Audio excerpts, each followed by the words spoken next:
today's show with a new undercover video that shows the co-author of Project 2025 bragging about his ties to Republican presidential candidate Donald Trump, even as Trump is trying to distance himself from the right-wing blueprint for his potential second term. The video features Russell Vought, who is director of the Trump White House Office of Management and Budget.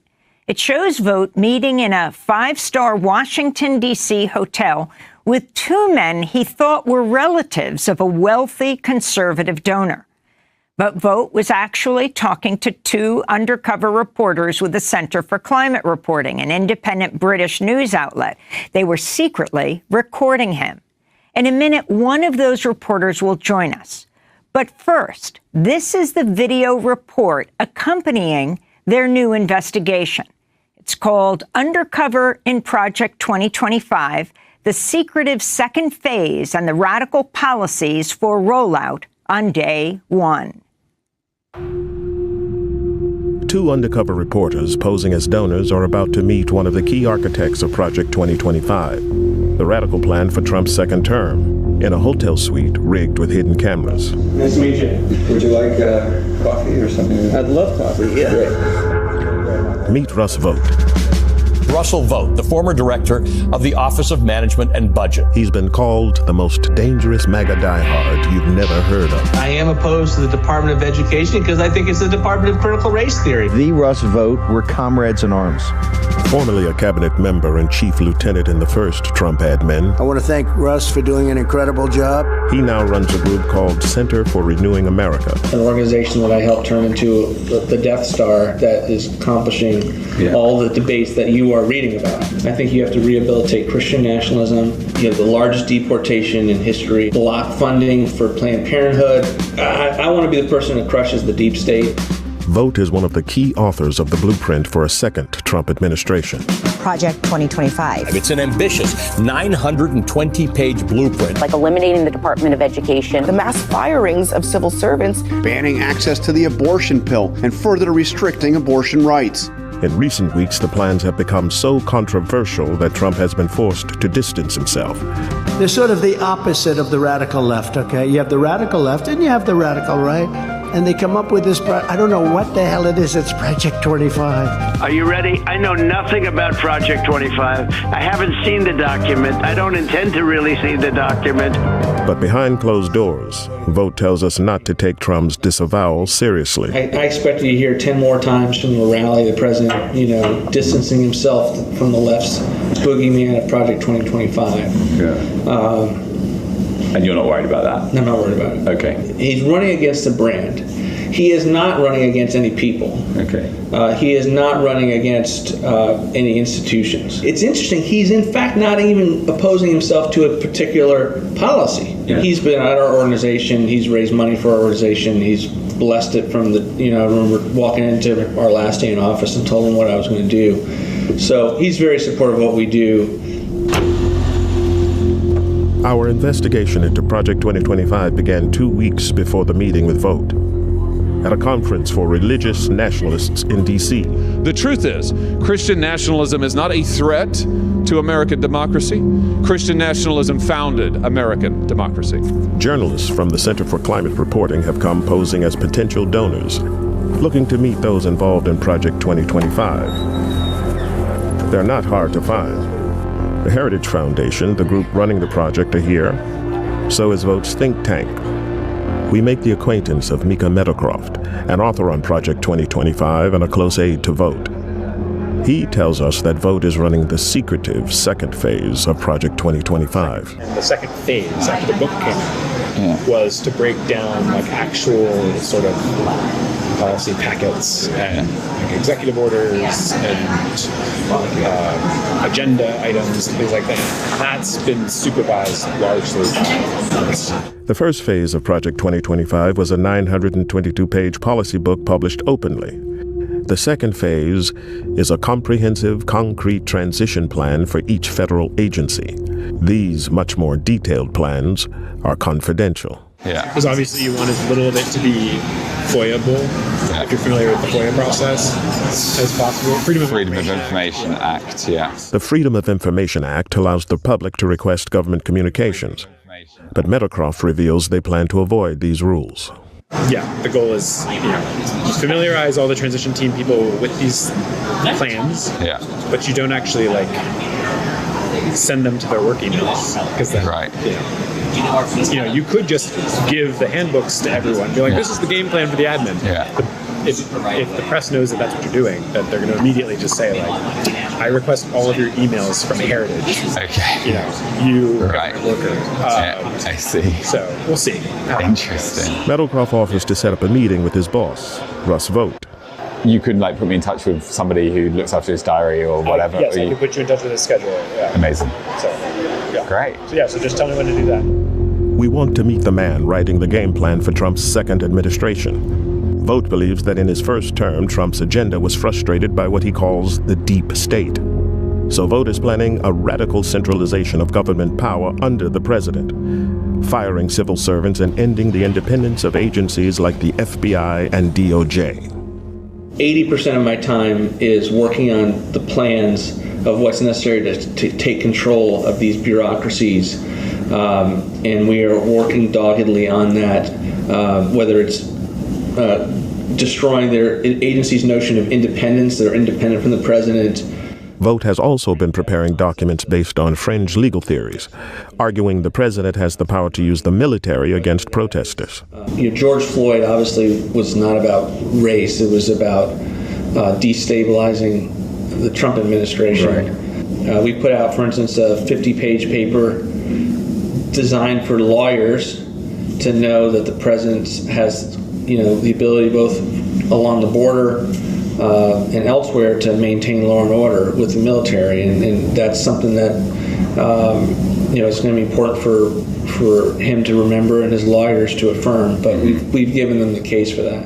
With loyalists installed in key government agencies and armed with his playbook, Vogt believes a radical Christian nationalist agenda can be realized under a second Trump presidency.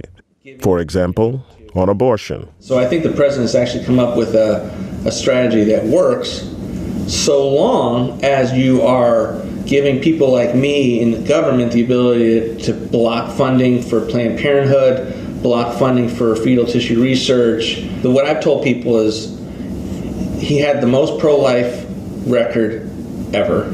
I've never seen him to stand in the way of a pro-life initiative that actually was real, politically and with momentum. And for Vogt, Trump's pick for vice president shows he's serious about pushing this ideological agenda when in power. So I am very happy with the JD pick. I think it's transformative for sure. And think of him as a member version of what we do. So there's no think tank, no policy organization, no battle plan creator other than us for the worldview that I think Donald Trump has and that JD has. But as public backlash against these plans builds, the Trump campaign has been scrambling to distance themselves from Project 2025's authors. It's complete and utter bullshit for any reporter to write that this is the way it is. The president's made it clear these people do not speak for him. They do not speak for the campaign. But Vogt tells us that behind the scenes, things are much friendlier.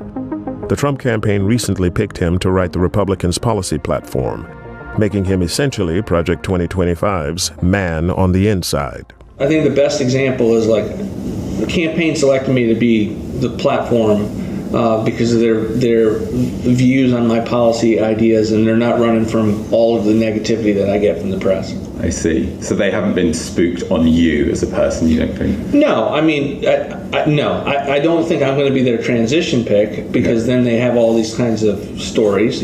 But no, the relationship.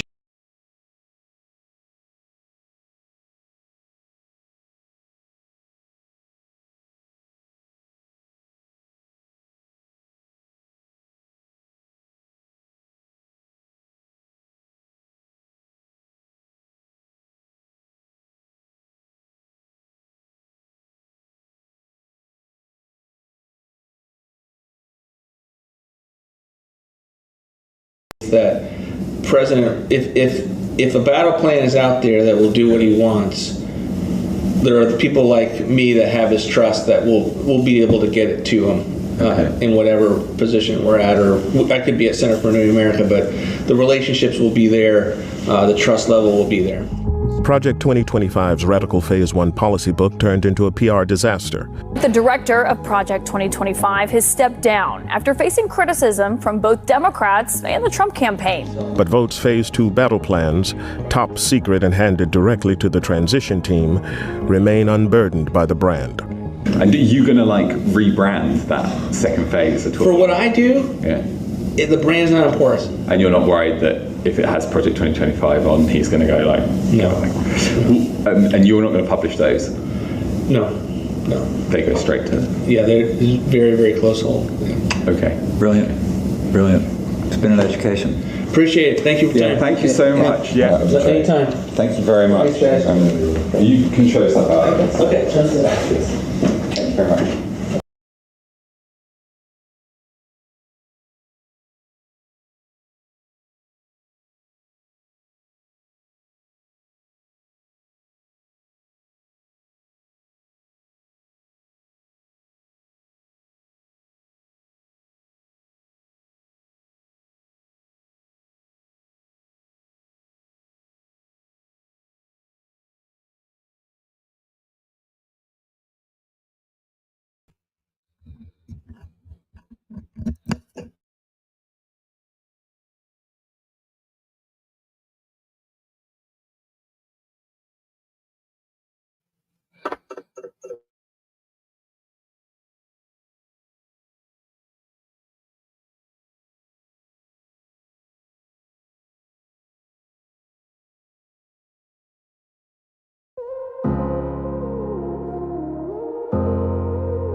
Don't got no heart, I got an icebox. Brand new roller, swipe out the G-Shock.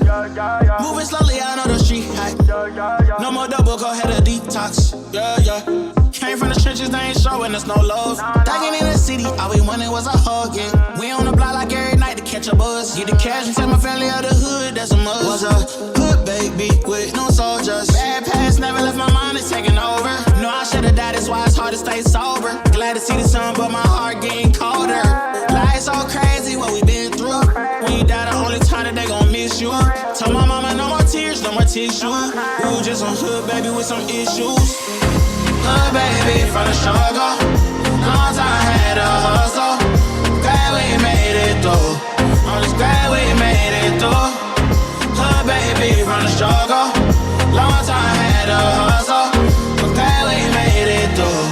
I'm just glad we made it through.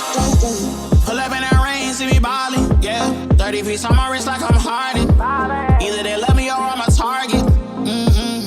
Cause the ice on me is flawless. I've been busy and picking up when you callin'. And on purpose, I hate the fact we ain't talking. But anything that you need, dog, I got you, I mean that. All this pressure make it hard not to relapse. Build up aggression, make it hard for me to relax. To the hood, baby, ain't no way that I'ma lead that. My dogs need hope, step it up, I gotta be that. Cause life's so crazy, oh, it ain't though. I'ma love you way before I gotta miss you. Hold this mama by my side, give her some tissue. We were just a hood, baby, with some issues. Hood, baby, from the struggle. Good morning, good morning, good morning. Y'all know who it is, man. Y'all know the voice, y'all know the sound. Good morning, everybody. Yay! Like it or not, it's about to go down. Good to see everybody in the chat room this morning. Hope y'all are doing great. I know I am, but good morning, everybody. We're going to get this thing started off right here. Y'all stay tuned, like it or not. It's about to go down.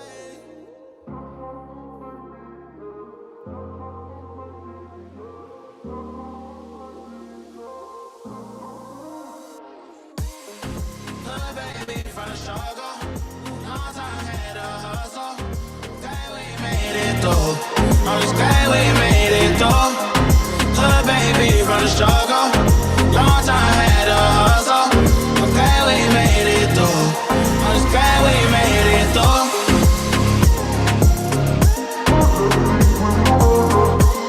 I'm glad we made it through. I'm just glad we made it through.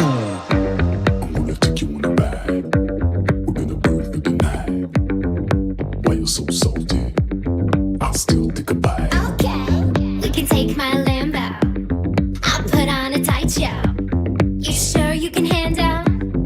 We be faster than Django.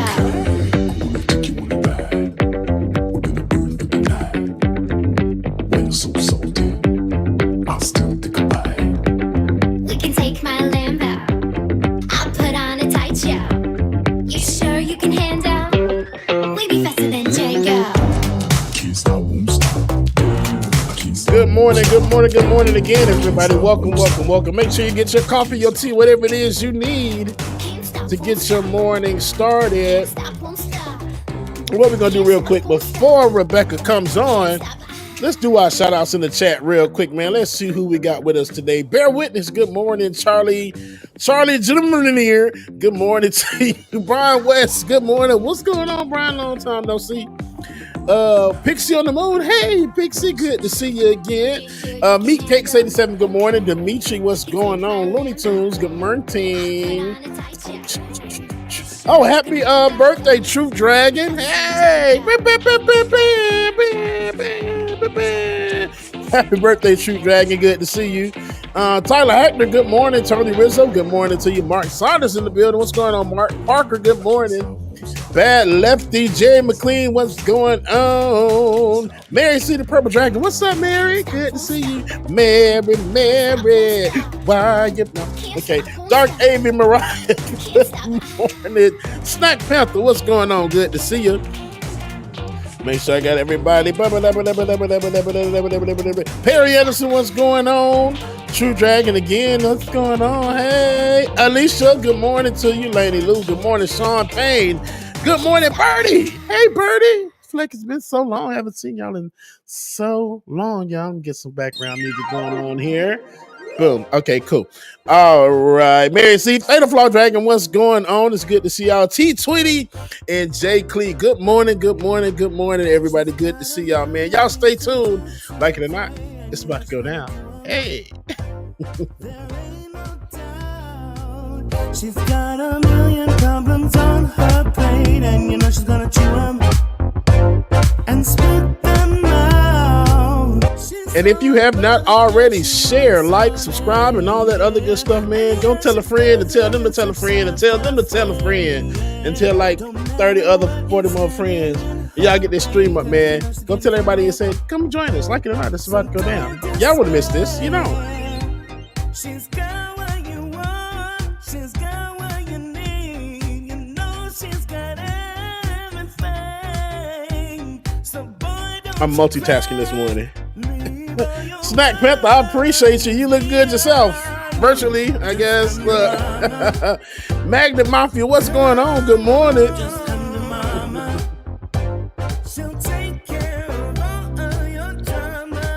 I know, it just feel like it's been so long. So long. And since I haven't seen Brian West in so long, Richard Thole, good morning. Your pal Wit, what's going on? Wit, what's going on? Good morning to you.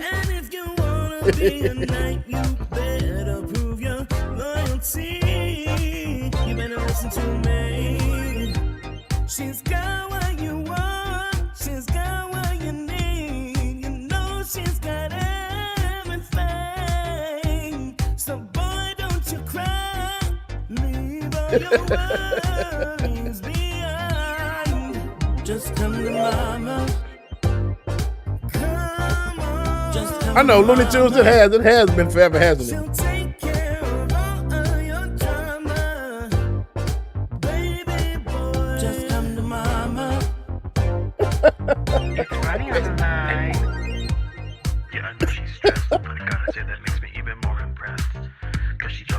See, y'all better not be.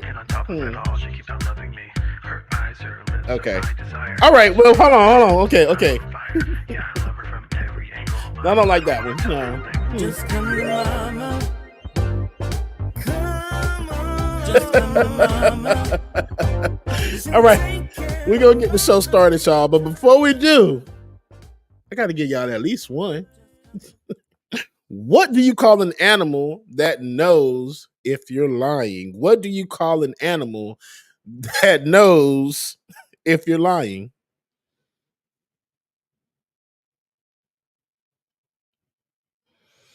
A sea lion.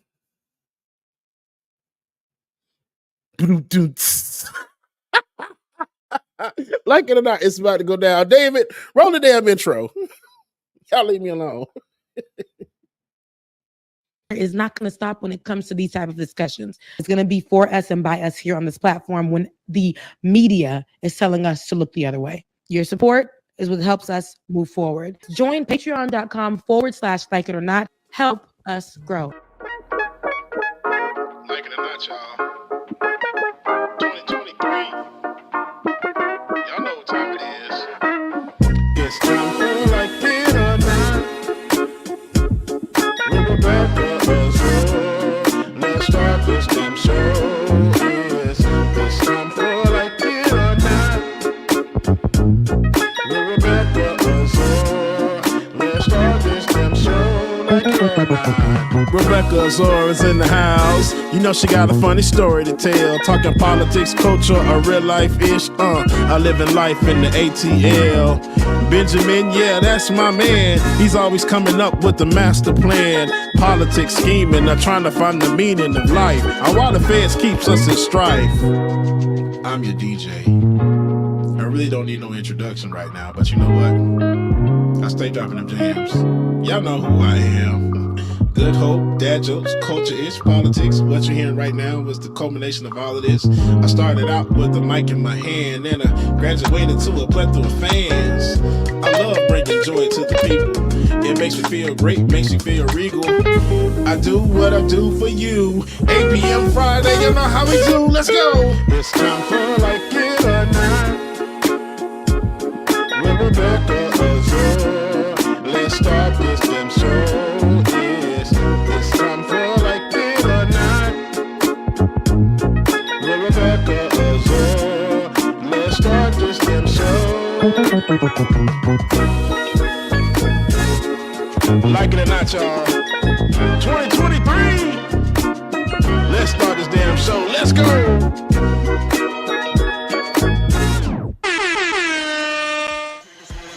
Like it or not starts now.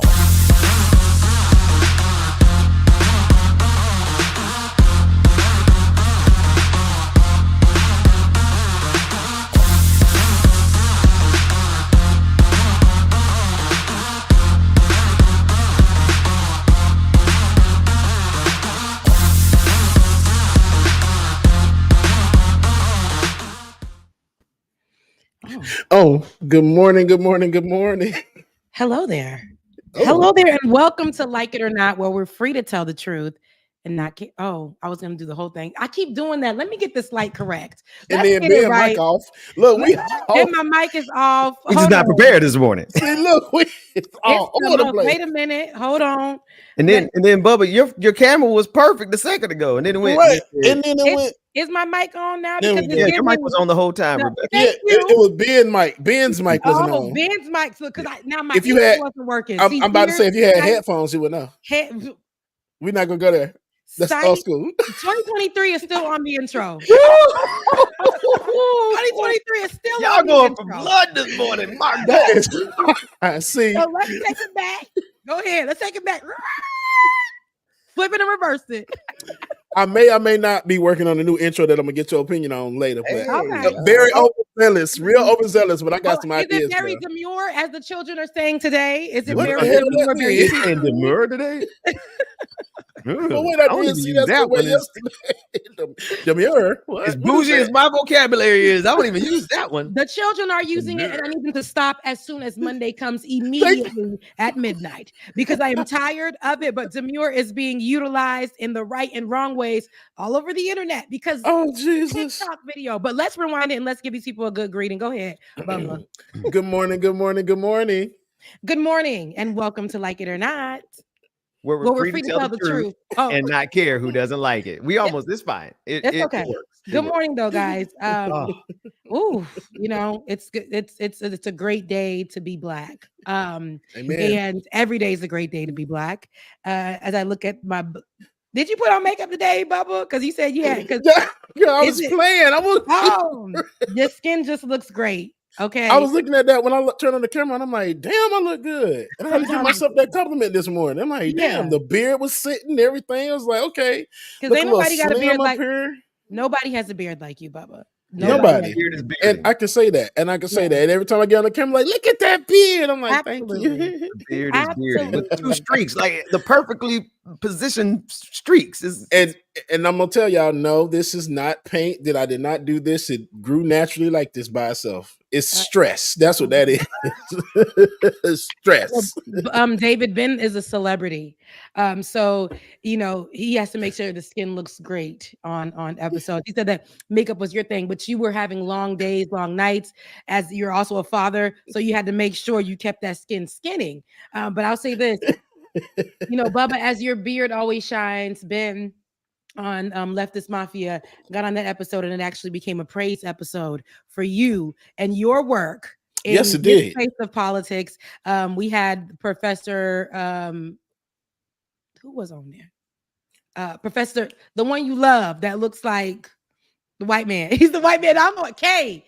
Oh, Harvey K. Yeah. Yes. Oh, okay. And I apologize, Professor Harvey K. But he said, Rebecca, correct me if I'm wrong, but I know you from Benjamin's Benjamin Dixon show. That's now mine. Yeah.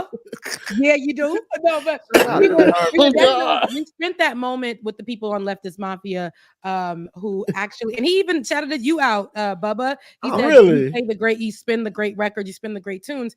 Also, it turned into a moment where I was actually able to give you your flowers. You weren't on air, but I was able to give you your flowers in that moment, Ben. And everybody else also agreed on how you are a pillar in the space for politics in the digital space. And they talked about how they met you, their moments with you. And Professor K said, yeah, but I knew him before all y'all. And I said, and you probably did. And you probably did. So, but yeah, I just wanted to, take a moment and hand you guys your flowers. That love. We appreciate Thank you. Right. Yeah. That's great. Like I pulled a muscle up on this right side, but who you was beating up? When you listen, when you're fighting the enemy, come on, somebody.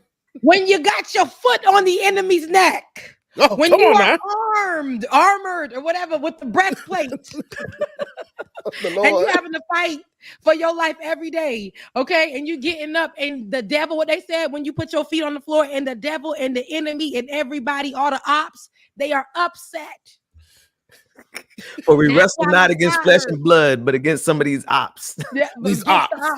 Okay, the spiritual ops, the ops in real life. You being the op to yourself. That's why my neck hurt, because I'm, you know what I'm saying? You know what I mean? Like just right up in there.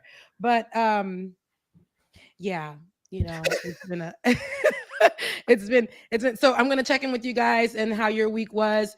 And I wanted to start with you, Bubba. You weren't here last Saturday, but we felt you in spirit. So how was your week this week? We weren't here last Saturday. It was good. I'm sorry, y'all. That was my mama. I think you said, how was your week last week and this week? It was great. I mean, it was good. I don't know. I feel like I'm on this new journey of self-awareness and getting back to me. Okay. I think it was one of those things like I don't know. But just there's a shift. There's a shift in the atmosphere. Hey, okay. I knew you would like that, man. Yeah, and because it just dawned. I mean, like it's like a shift. So it was like, and I tell this story because I like to be vulnerable. There was at one point. It was one morning. Q is my roommate. It was like 5 o'clock in the morning. I woke up because my spirit wasn't sitting right and just started bawling, crying when I was in bed. Just just ugly crying. And so after a while, I got up, went downstairs, and went outside because I'm like, I don't want to wake anybody up. So I went outside and smoked me a black and just trying to get myself together, and just waterworks came. So I was going to text Q. Granted, y'all, it's like 6 o'clock in the morning around this time. I was going to text Q and ask him if he was up, and I typed it in, but I never pressed send. And so put the phone down. While a couple of seconds later, this black man opened the door.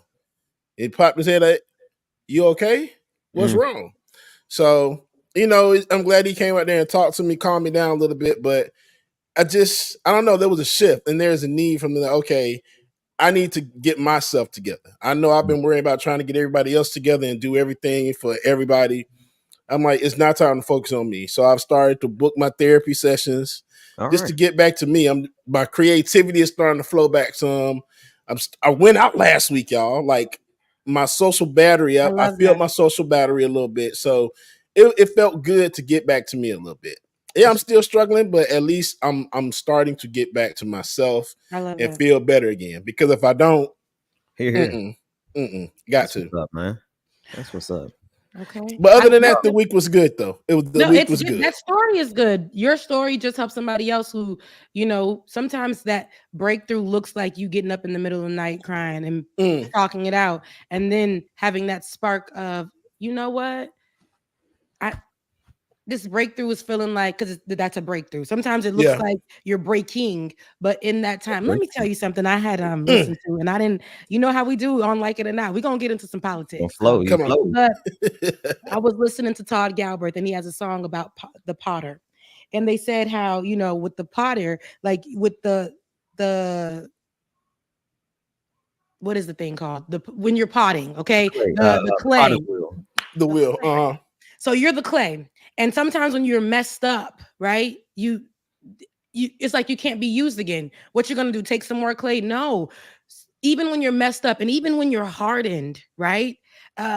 You think you're broken and you can't be used again. All it takes is some water, some heat, to bring it back to clay and be molded again into what it's supposed to be. The breaking, the heat, the rain, all of that stuff is for you to be created new anytime. You can always be molded into what you're supposed to be. Sometimes it's us blocking that because of our mind and our anxiety and our shame and our past, but you are basically, I would like to say, because on this show, we collectively believe in the Lord, but whatever you believe in, whatever that is, you are clay, and you can be molded by the potter, by what, you, even if you believe that's yourself, you can be molded.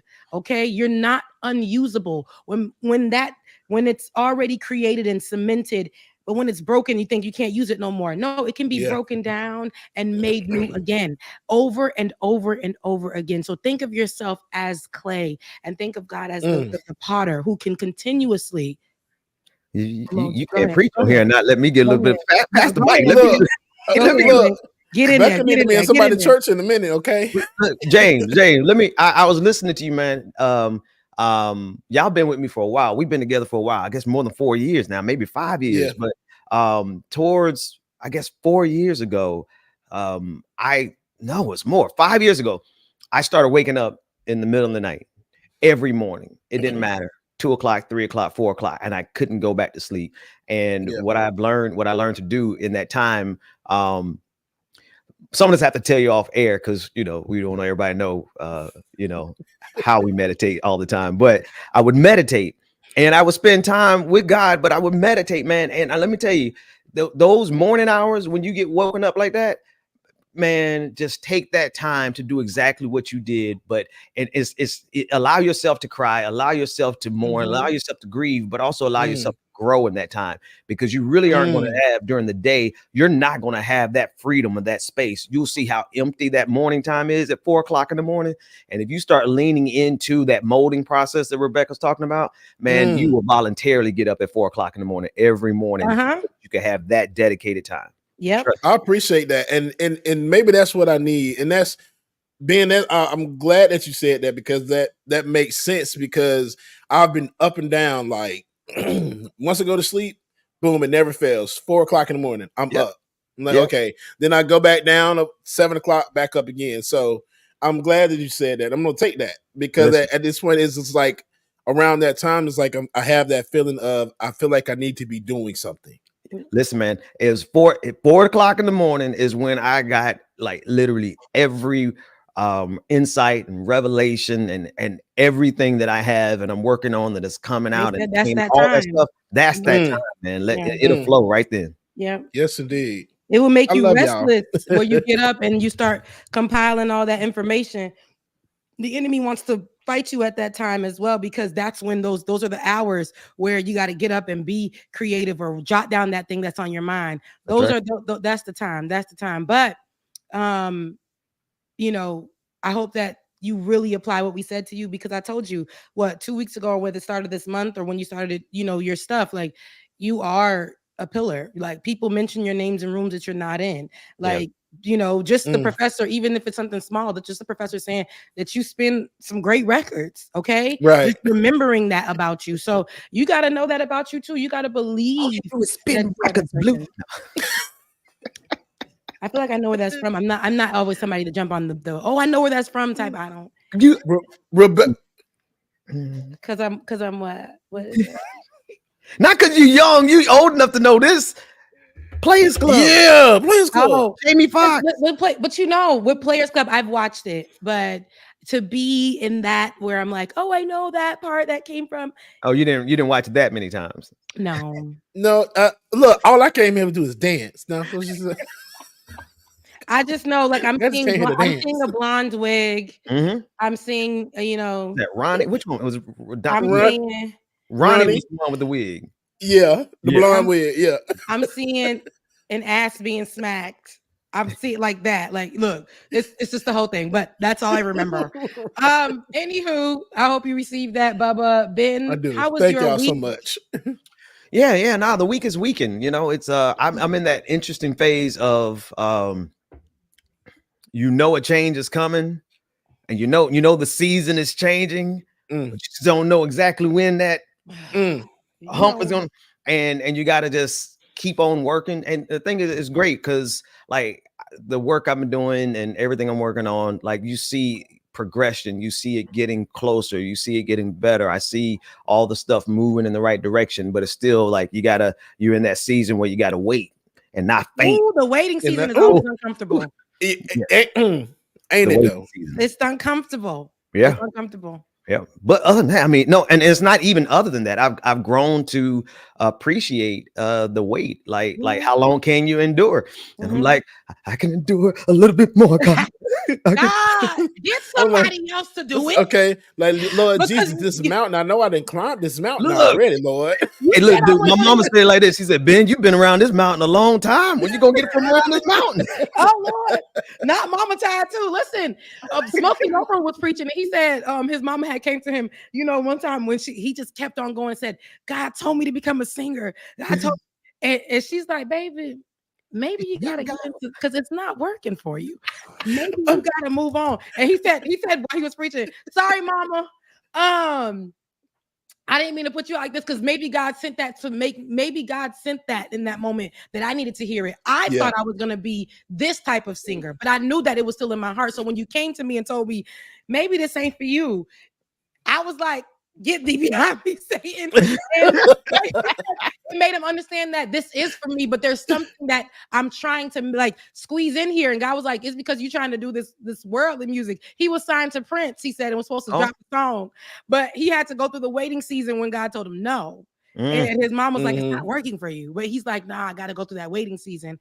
And at the end of it, because everybody is not going to see and everybody's not going to really get it. They're going to see something else. They're going to see all the pain and all the other stuff. They're not going to really understand, but you know what you're waiting for. And once you get through that, it's going to be for such a time as this. Yes. Amen. Yes. I can't wait till I can look back. And I appreciate it. Everything right. This is a developmental. I appreciate how much time and debt and detail it has been given to me. Attention has been given to me. I appreciate it, but Lord knows I cannot wait till I can look back and say, whew, that was an interesting period. I want to look back at it now, but at the same time, I'm like, I'm grateful.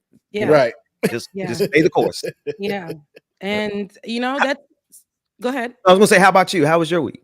Oh, as far as the shoulder when I was fighting the enemy, because it's really right here. My week has been weaking, and I'm so grateful that it has. This month has started out, you know, it's not bad, but my mind, I tell you guys this, I've been fighting intrusive thoughts. It's my mind that wants me to find something bad. I was just talking to my best friend on the phone, which it's all I talk to my best friend. But I was talking to her on the phone, and I was literally having the conversation about how nothing be wrong, but you be ready for it to go wrong. Yeah.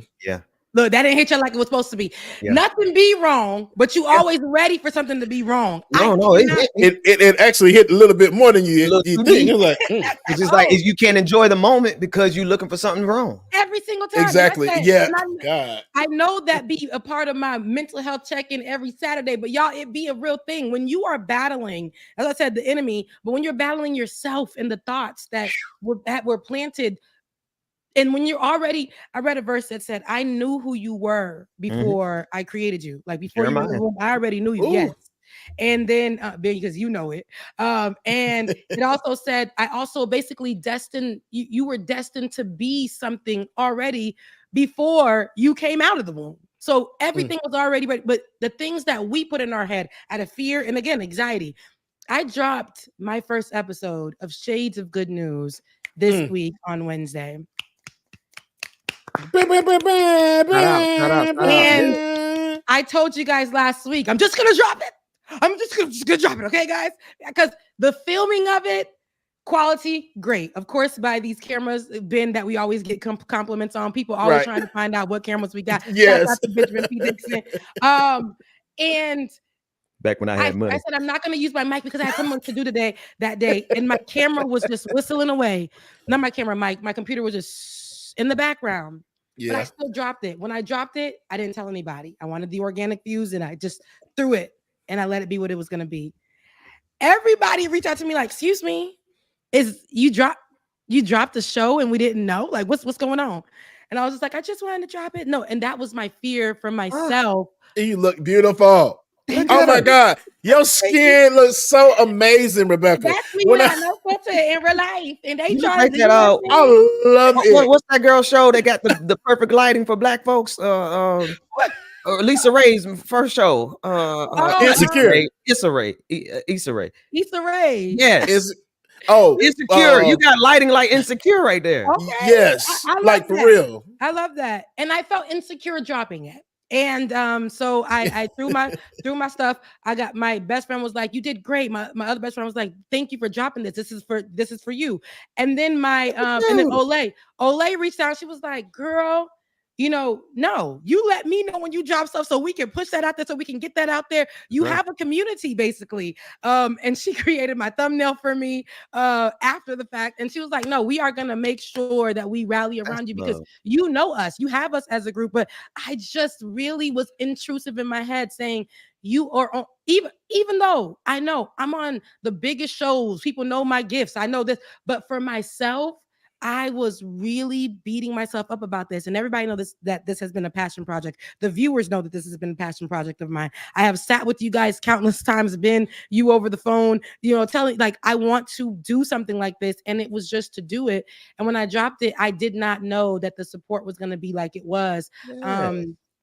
And I really appreciate everybody for really just being in the waiting with me. My waiting was self-inflicted, debilitating moment, and it caused me to procrastinate because I thought of myself as, what if it doesn't? What if it doesn't? What if it doesn't? And I'm always pouring into you guys, but I find it the most difficult, and you guys may be able to relate to this, to pour back into myself. Yeah. And so in this moment, I was like, no, Beck, it's all you.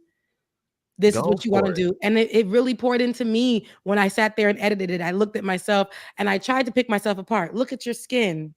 Look at your, your haircut sucks. I just went into all this negative space. Like your eyebrows are on fleek, though. Your eyebrows, the whole thing.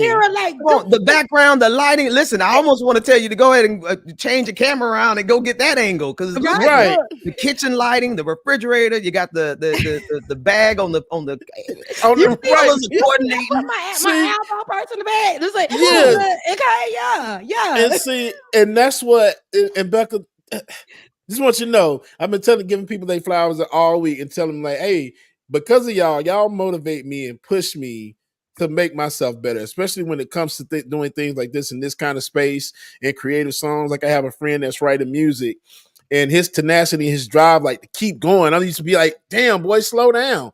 Why are you writing so much music? But like at the end of the day, I'm like, it sounds so good. You got to get yourself out there.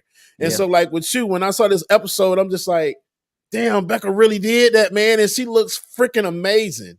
Yes. So I'm just like, bro, I'm about to get there because now I got to drop by for the show. I got to do it. Yeah. And like, just wanted to switch some things around like you did. It looks beautiful. Thank you. Kudos so to much. you, Becca. Kudos. Yeah, because I don't want people in my house. But I was Exactly. like, you know what? Let me go ahead and change this mood up. But I really did this, and it actually blessed me. I was like, you know what?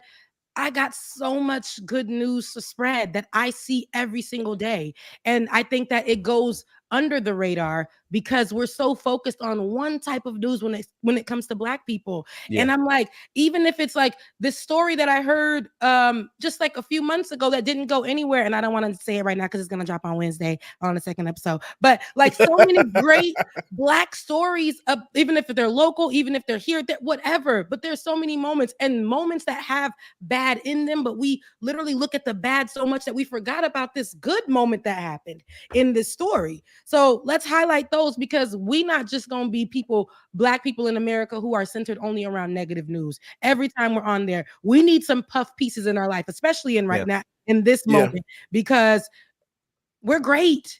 As far as like who we are, people are achieving things, and I think the more you hear that, the more you can possibly find a way to relate. Like Simone actually said in that clip that's on the show, you can find a way to relate and utilize those things in your own life. That's right. But David, can you roll it to the beginning? I want my people to see the beginning of the all the way in the beginning, so y'all can see the intro. Run that.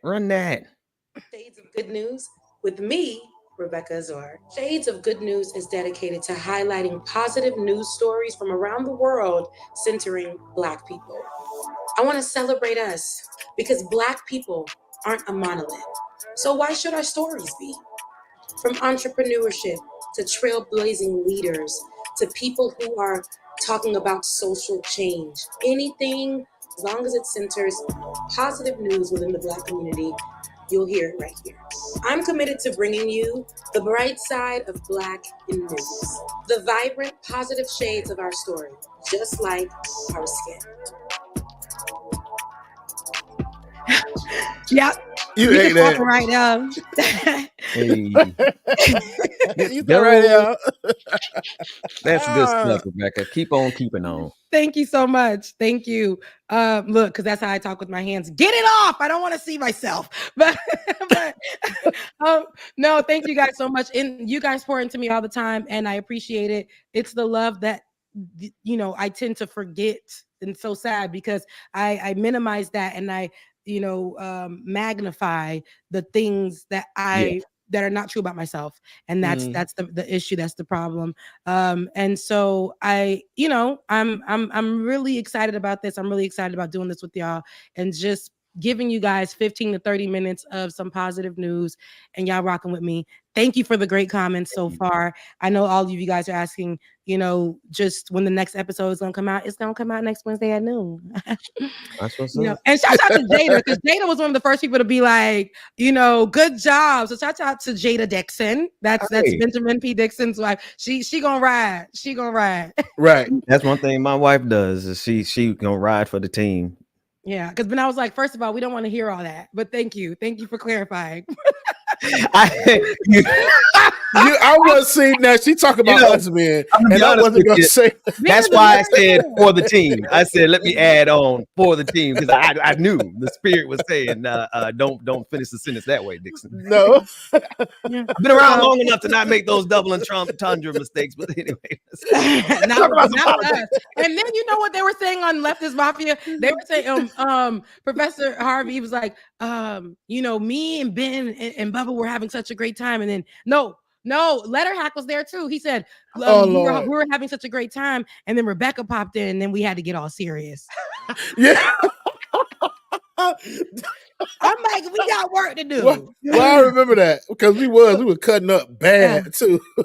Anywho, if you guys are here she wore the battery out on Wednesday. If you guys are here this morning right now, we're about to get into some politics real quick. But as I go change my battery to my camera, I want you guys to make sure you're liked. You have liked, you have shared, you have subscribed to our individual channels. And right here on Like It or Not, I also want to make sure if you are not a Patreon, head over to patreon.com/like it or not, patreon.com /like it or not, because that means if you are here through our whole church moment that we're going to have every Saturday morning, then that means that you like the show, because we're about to get into some politics and some real stuff. I love it. Rebecca don't miss anything. She might not say nothing, but she don't miss a god doggone beat, Rebecca Azor. But that's what's up. And y'all tip y'all host. What is it? On Becca's voice. Becca's voice. Because they ain't monetizing me on here, but that's Venmo. right. They hating from the outside, but that's all right. We in here. But yes. And y'all go follow my page so I can build my subscribers up and get monetized. Absolutely. Yeah. Actually, let me make sure I subscribe to your page too, man. Because it be us promoting and be like, oh, we didn't even subscribe. Right. Like, oh, damn, I ain't do that shit. I didn't even see that. So make sure you subscribe. There is a story that I wanted to start with. And I guess there's so much out right now. I don't even know where to start. Right. I think I want to start with Trump, but I don't. And then I want to go straight into Kamala, but I don't. But I actually want to show you how the right, the conservatives, are losing their minds right now. Yes. Because Kamala happens to be the favorite at the moment. Not only is she the favorite, she actually is showing and proving, and it's so quick. And people are upset about it, to the point where on CNN, Abby Phillips, who we known has sat in so many hot seats, has had to endure so much. And when she's in a panel with her black friends and her white friends, right, what happens at that table with the conservatives, the Democrats, the progressives, the Republicans, whatever they identify as on that day, what happens is it gets real messy. And one white woman, I don't even know her name, Nancy Machi. Thank you, Benjamin P. Dixon. Okay, and are you pronouncing the last name correctly? We on don't purpose, care. Machi. Machi is what they say. Mateo, whatever, because she ain't trying to get Kamala's name correctly. So let's go ahead and look at this exchange with her just not being able to say what a thing is, because a thing is a thing, people, but she can't seem to get it. Let's take a listen. Child. This one's the one that I sent you. This one's not the name. I'll grab the name in a second while I'm playing this one. This is the one where Abby puts her on the spot and she implodes completely. Mace implodes. Oh, okay. All right. Let's see that one. Certainly take that, but I'm wondering. And a lot of rich history comes out of my district in South Carolina that I'm deeply proud of. With respect. Trump injecting Vice President Harris's race and then suggesting that she's not actually black. Why is he doing that? Should he stop? Well, I mean, yes or no? I didn't hear him say it. I didn't hear what he said about her race. I am not going to weigh in on her race.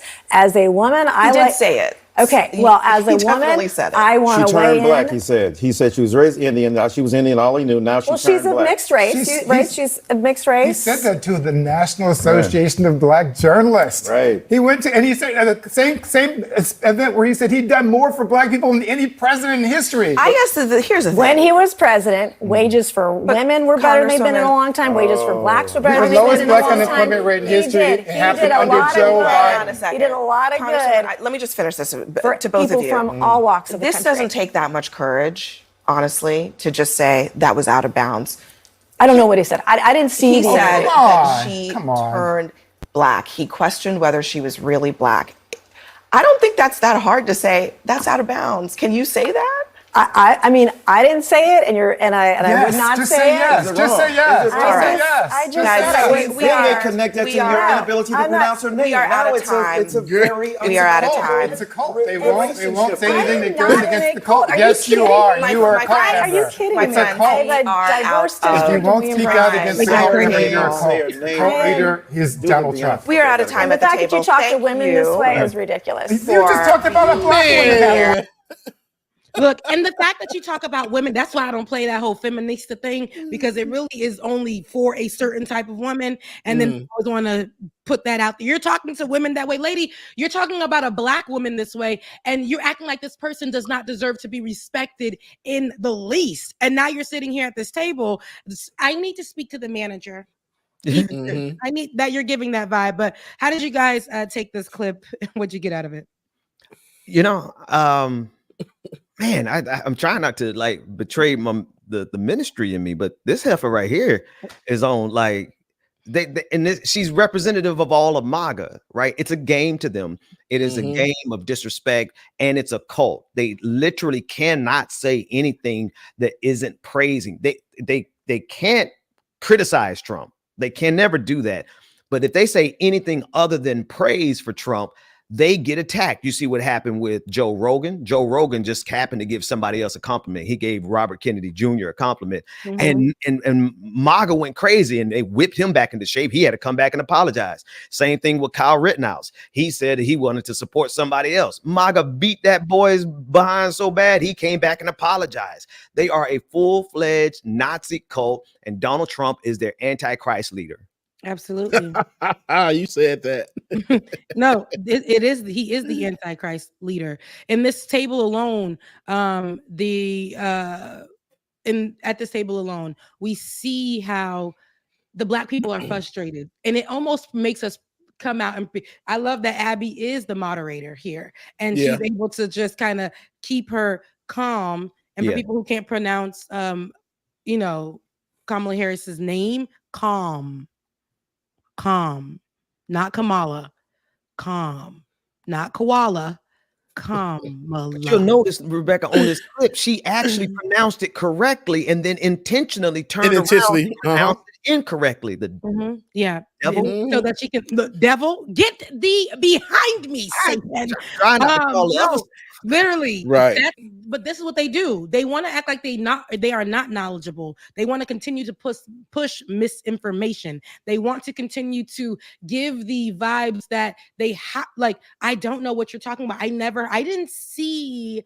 I didn't hear, I didn't know. And oh my God, did you just put your hands on me? No, lady, we saying that this is what her name is. Did you just call me no, lady? We're literally telling you to pronounce her name correctly, but it causes all of this division. And the reason I can understand the frustration of the people of color that are sitting at that table, the Black folks, the Black men who are literally saying, girl, just say what you literally just said. You can't even, if the frustration of the stupidity, the ignorance that isn't really ignorance, they try to present it that way to make excuses for their behavior, all for their antichrist, which is, like you said, Donald Trump. You get nothing out of this. Nobody knows you, lady. You get nothing out of this but a check. You will continue to do that. And when history does, the history books do open, you will be on the side of this. Just like we can always remember when we saw what the little girl name is that they ain't little girl no more, but out in Louisiana when she had to desegregate the schools there. The one that was walking down the street and we see all the time, a little Black girl. I don't know why I can't get this name. Oh Lord, now if you asked me, I would have told you. We know her. But anywho, just like the people who were yelling at her, Ruby Bridges, just like the people who were yelling at, thank you guys, because it's crazy. It's the morning, but it's about to be 2 minutes of the afternoon. But just like the people who were outside yelling at her, we know that's what within your grandparents. Exactly. And they're in those photos and we can identify them. And this woman will be that person that played that role as well. That's equivalent in my mind, because all of those comments that some of these people are making on X, which is Twitter, and we will all y'all think it's not going to be there. Those videos that you guys put on TikTok, just in being outright nationalist, evangelicals, how you call them, evangelicals, racist people who are cosplaying like they are for Trump. We will always remember that, because now you done documented yourself in the internet for us all to see. And we will always remember when things when it hits the fan, while you trying to flip sides, is this you? Yeah. Sam? Is this you? Is this you? Yeah, but go ahead and play that next clip, Mr. Producer. It's the one right here. And Kamala's you had it right. You almost got I it. can say Kamala's name any way that I want to. No, but you mispronounced her and you also misjudged her. I just did, and I'll do it again. Mispronouncing her name. That's a refusal to acknowledge her humanity. If I purposely mispronounce your name, that would not be appropriate. Policies are Joe Biden. Kamala. Oops. Did I do that? My bad. That was my fault, David. Run it again. I think that was me. Look, David gone. Hang on. All right. Michael.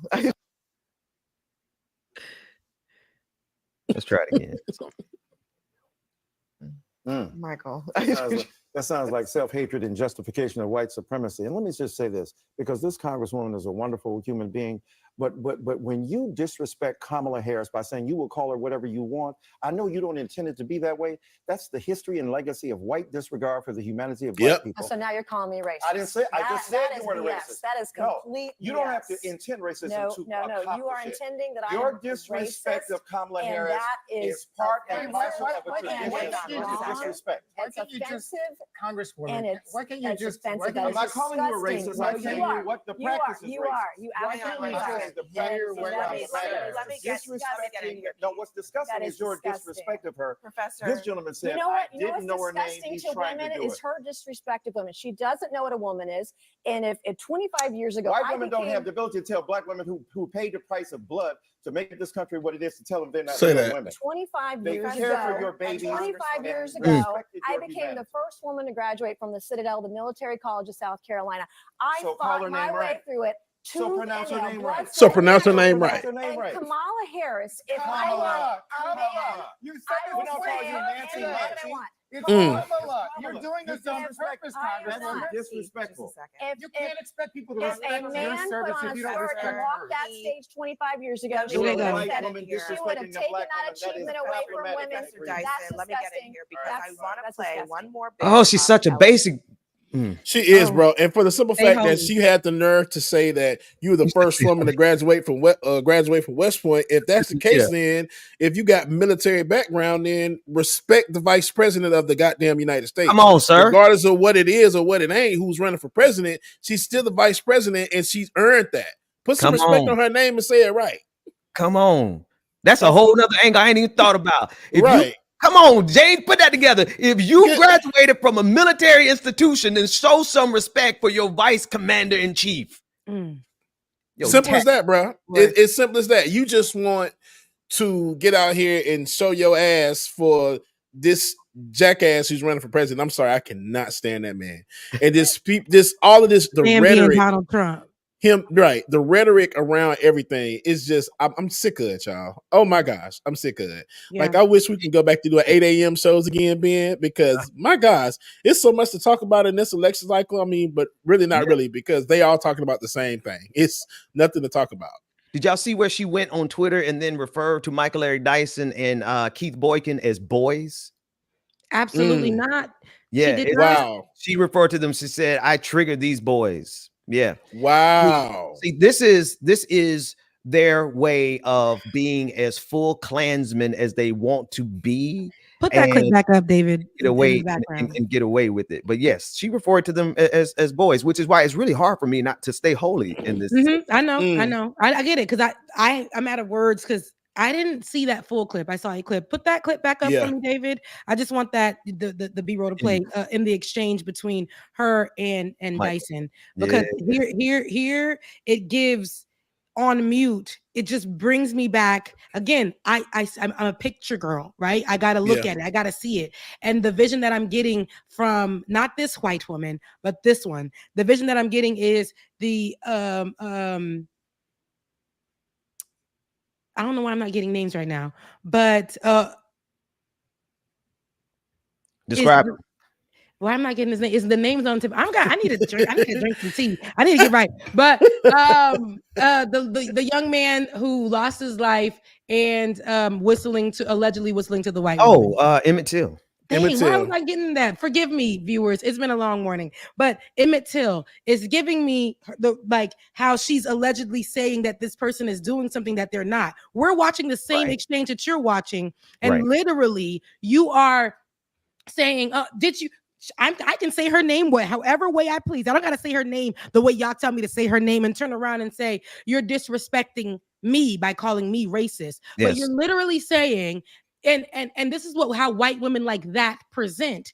They will say something and it has to be Bible for what they say. And then we are looking at the same exchange happen, yet she can accuse him of calling her a racist. No, you are a racist. He just said pronounce her name correctly. Pronounce this black woman's name correctly. Because nobody's saying your name. Schnokovich, Lamochlich, whatever. Okay, Schnukenwitz. Okay, people always want to get the Snockenwatsons and all that stuff correctly.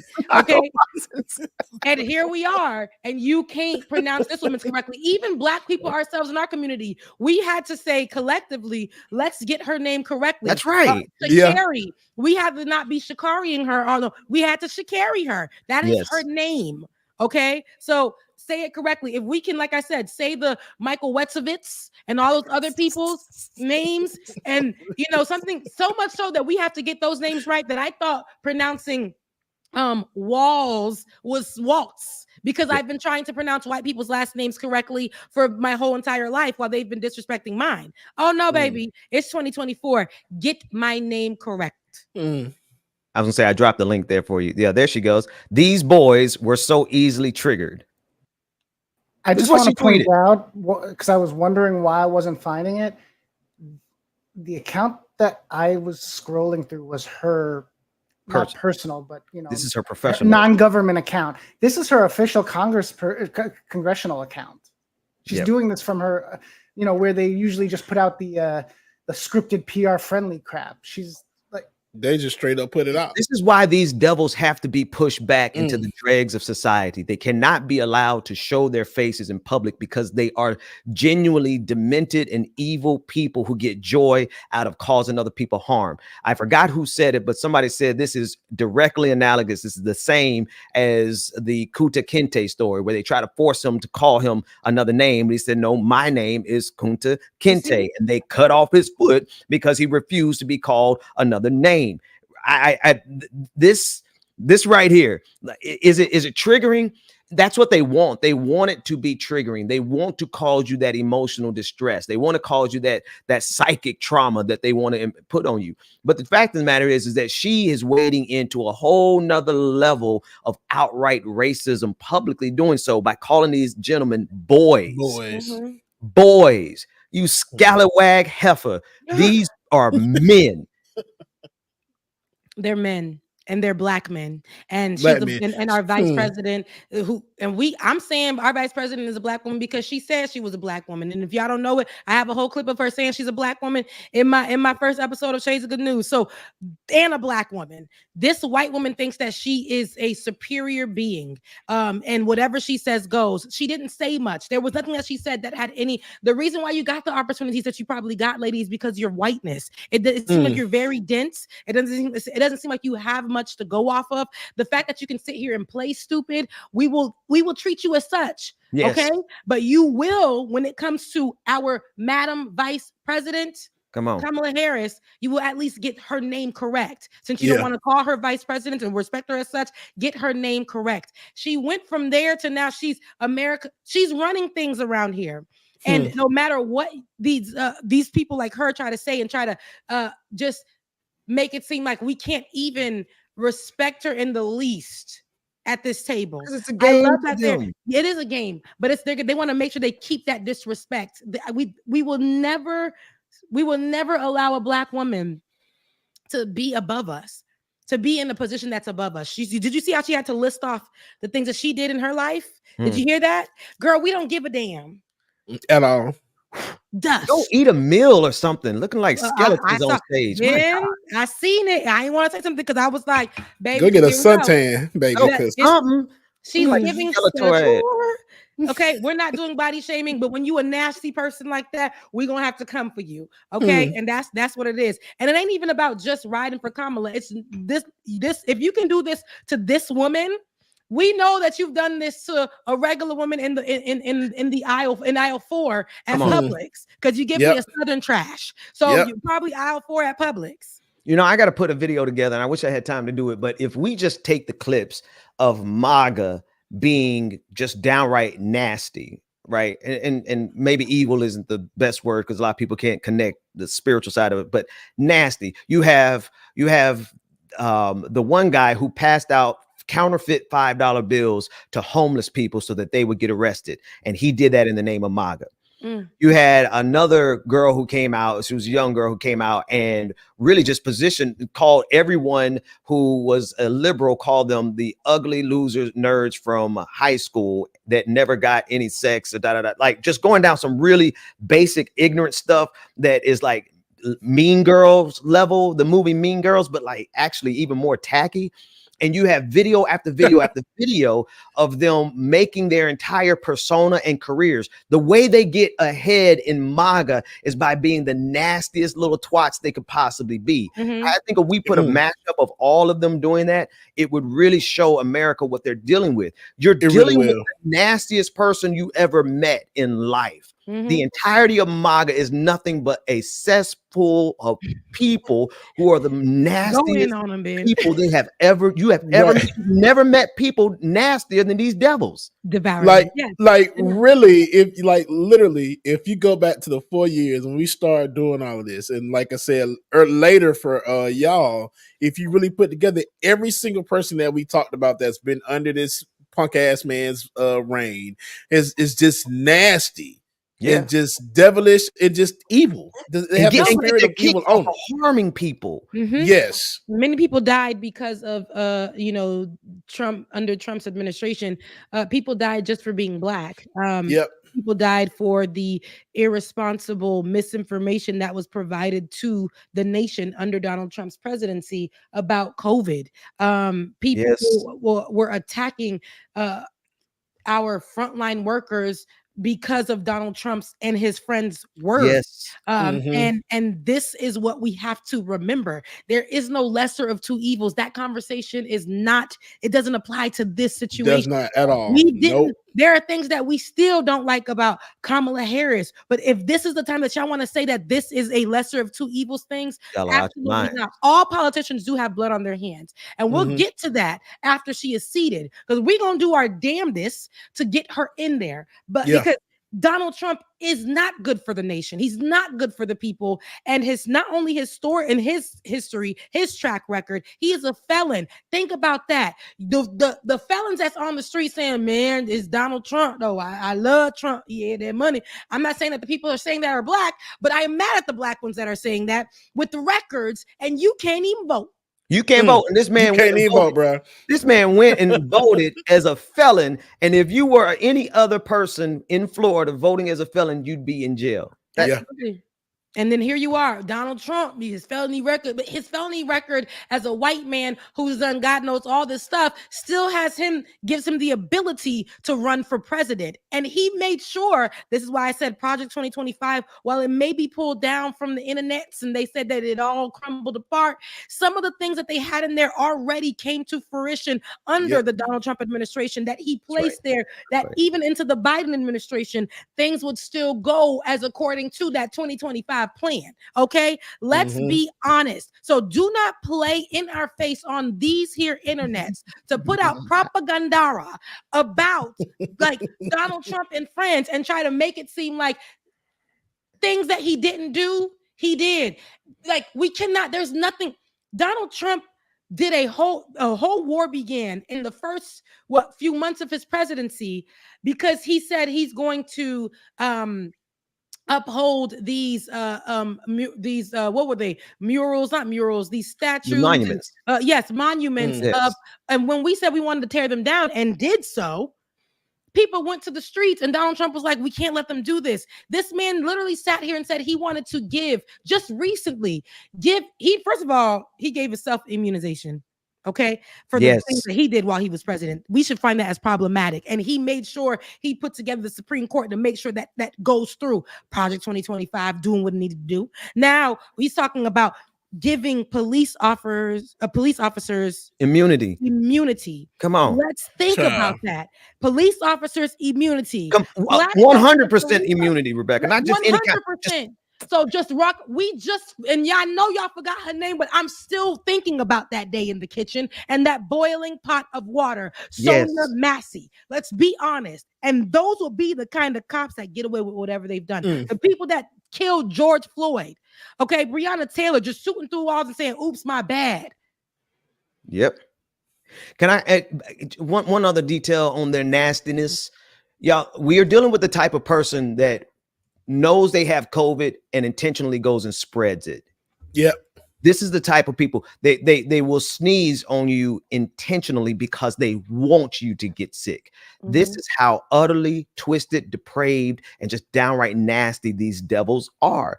And this is why you cannot compare them. Listen, there's plenty that's wrong with the Democratic Party, which honestly, with Tim Walz and the Kamala ticket already, they actually are trying. They're going in a different direction than the regular Democratic Party goes. They are. Yeah. We could debate on the policy straight up, but just in terms of the caliber of people, you all are inviting the sickest and the most depraved devils to have power. These are the people you want, the kind of people who come to your house and intentionally spread COVID-19. Absolutely. And they want it because these are the same people that were intentionally giving misinformation to folks about COVID-19. People were these people got on their mics, okay, and told people to inject themselves with things.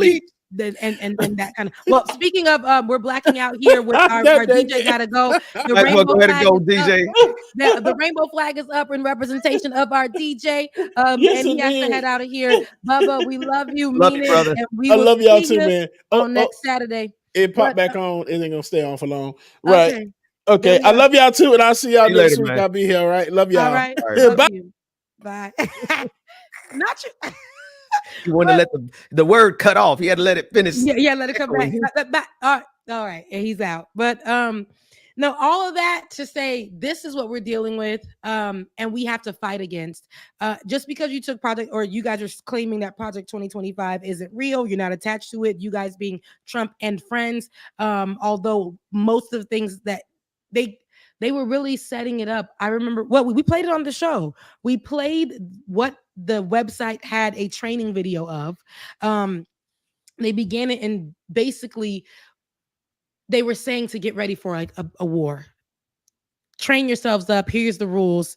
Here's what we're going to do. That's why we had to get on the call immediately. 40,000 Black women had to get on a Zoom call and they had to set the ground rules about how this is going to go.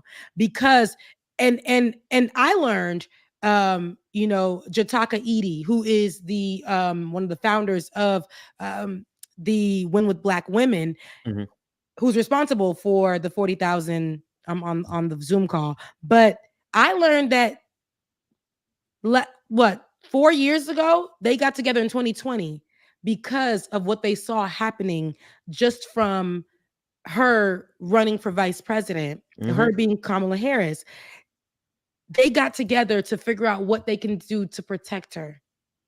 Her because they knew what was going to happen. That's good. And 4 years later, it's a full circle moment, and they knew they needed to get on a call and to get her in place, but know what are we going to do to protect Black women, her and Black women, because we know what it's going to look like.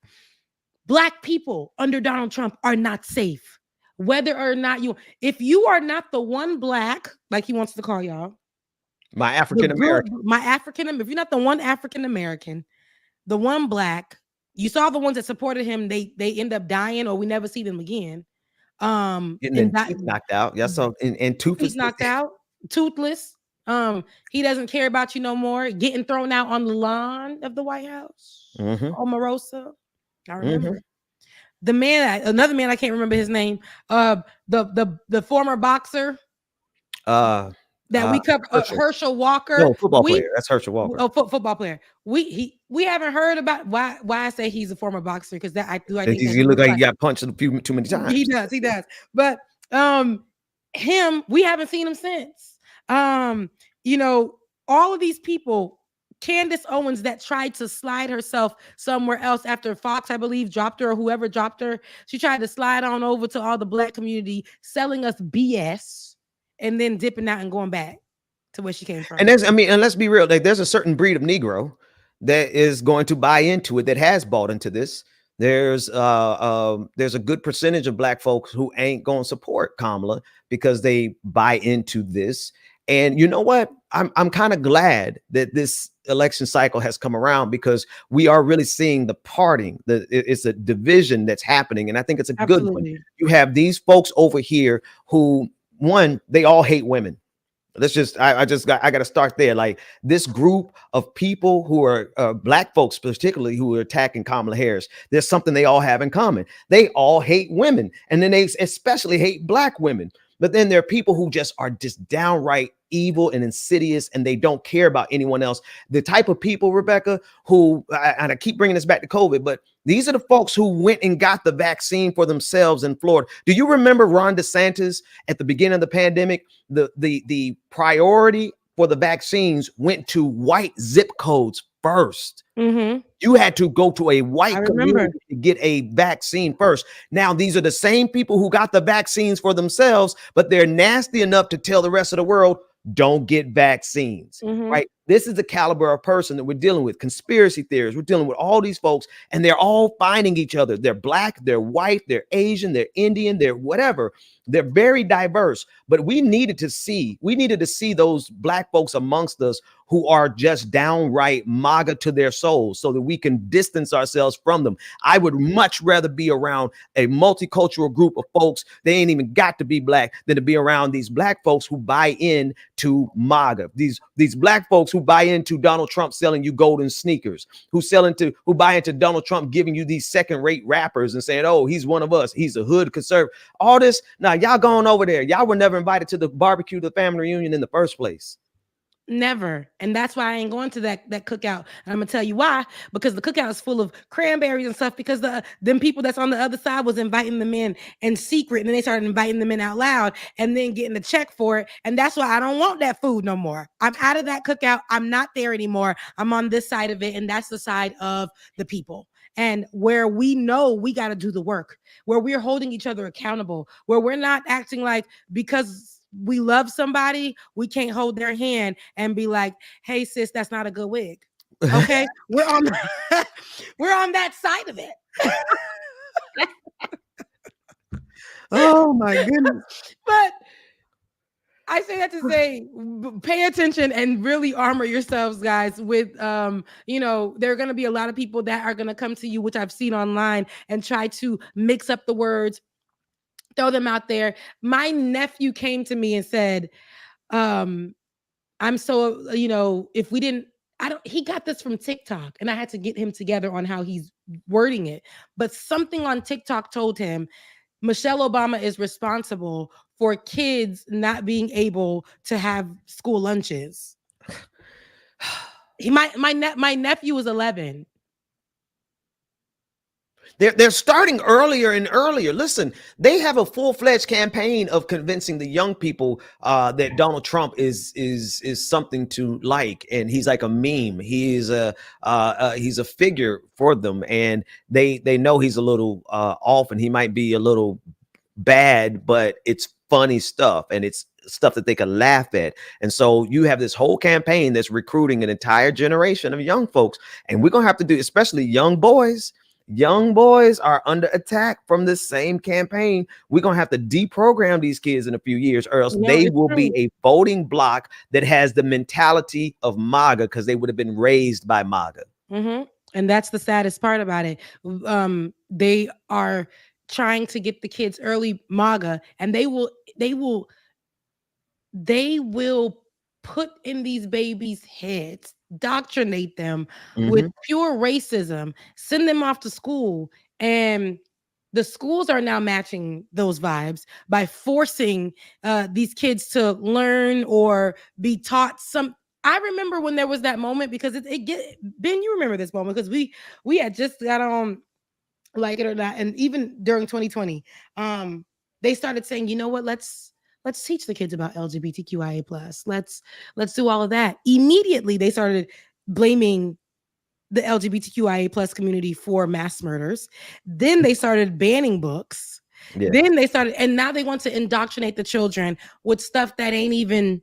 We already were indoctrinated with BS and lies. Right. Christopher Columbus was a huge scandal for me when I first heard. Wait a second. So none of that is true. And of course, thankful to my university, Florida A&M University, the #1 HBCU in the nation, to actually have helped me unlearn. And y'all that I'm looking at right now, y'all come from families where they indoctrinated y'all with racism, and I'm gonna need y'all to unlearn. And it's okay to unlearn things. That's right. It's okay to let things go. I had to unlearn things being Black, being Haitian. I had to unlearn things. Okay, so it's okay to do that. Y'all unlearn stuff. Don't just watch our episode. Be active. Start applying those things to your life, because what's about to happen in the next few, I don't know how many days to the election it is, to election day, but I know that it's not the same time that it's not the same time frame as we're used to. We're in a sped up process. It's a very important process. It's a very delicate process. So all the things that we're teaching you and talking about with you, don't just listen and think that you're an ally. I need you to apply it. I need you to understand. I need you to apply it and go back to your racist household. Mm-hmm. Go talk to your people. And at that dinner table, be willing to shake it up. Shake that table like it's a overcooked steak. Have you ever seen the show Evil from CBS? You probably wouldn't want to, just by the name of it, right? It's almost like it's almost as bad as a show called Lucifer. Remember that show, Lucifer? I remember that, and I couldn't watch that either. I mean, crazy enough, I love the Lord, sanctified, Holy Ghost filled, all fire baptized, but Lucifer was a great show. Evil really has shown me. They have a line in there that really resonated. It said, "Evil is organizing. They have found each other on social media and they are organizing."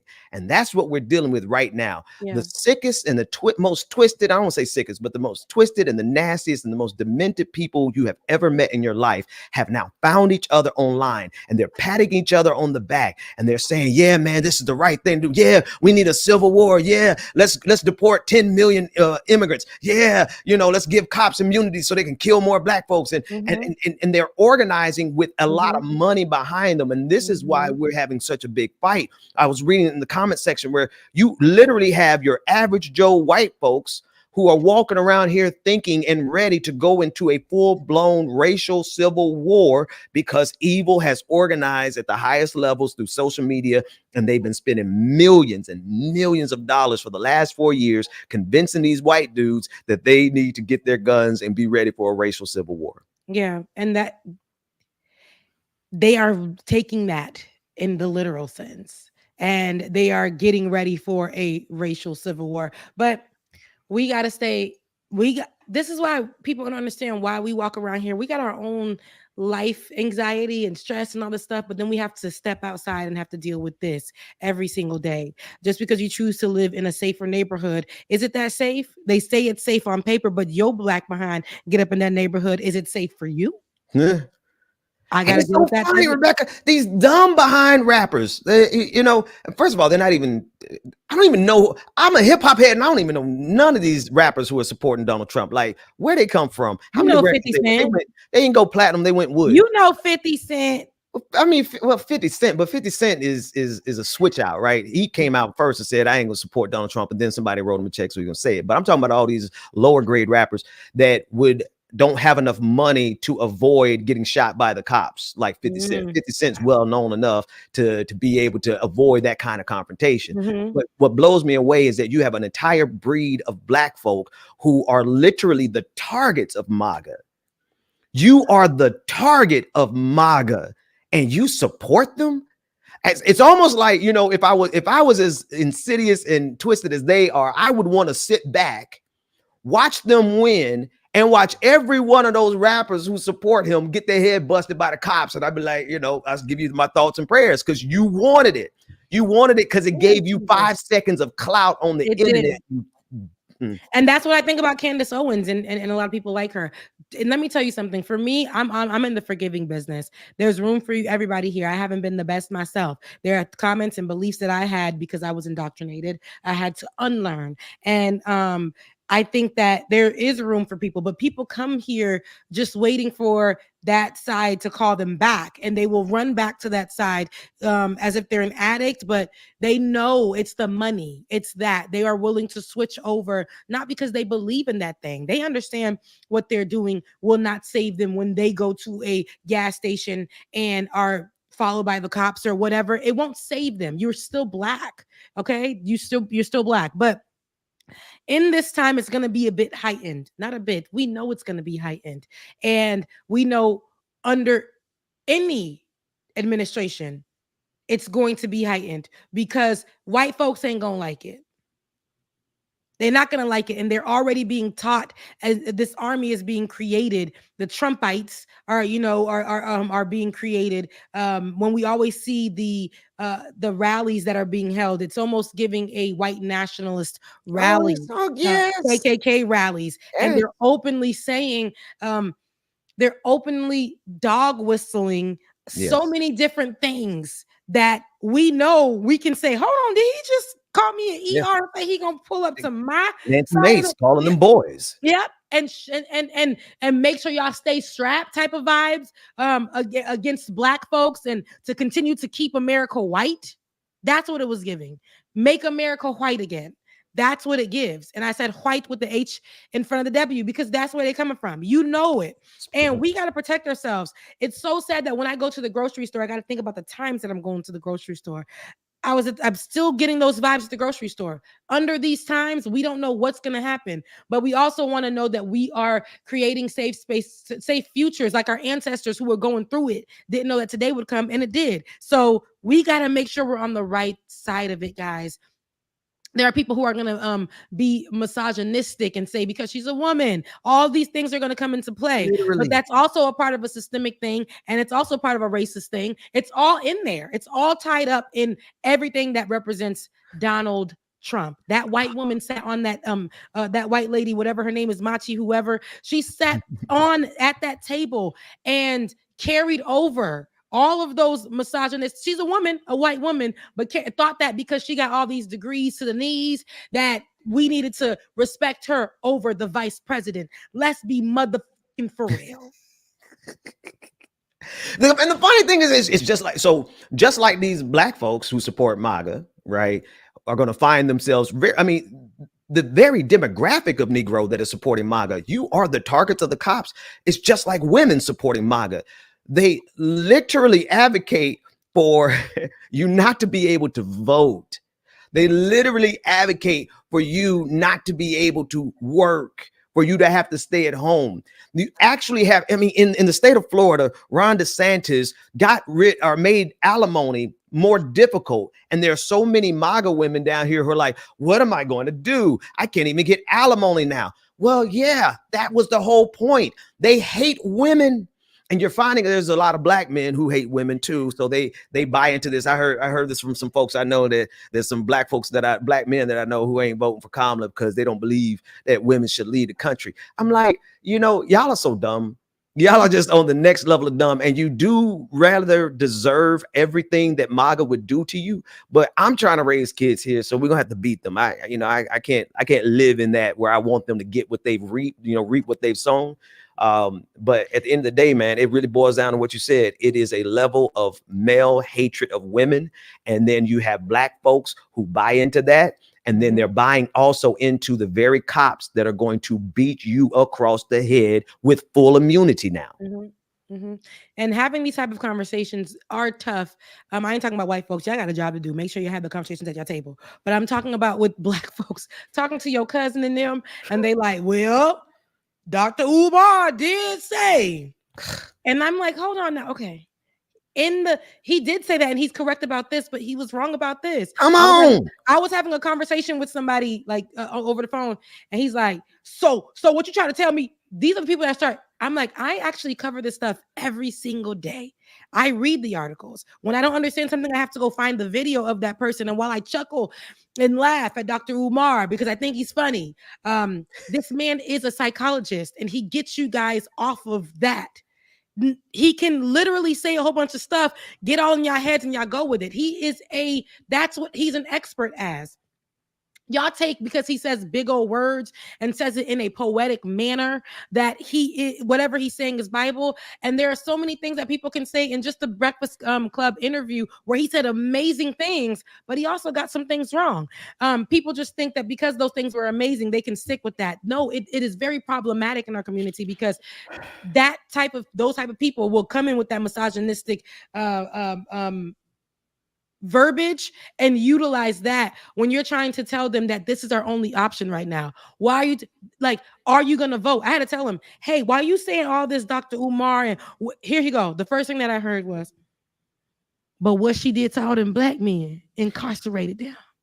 And I said, sir, there's 1.95 million videos that actually were able to debunk that and give you guys the actual program that she was working on.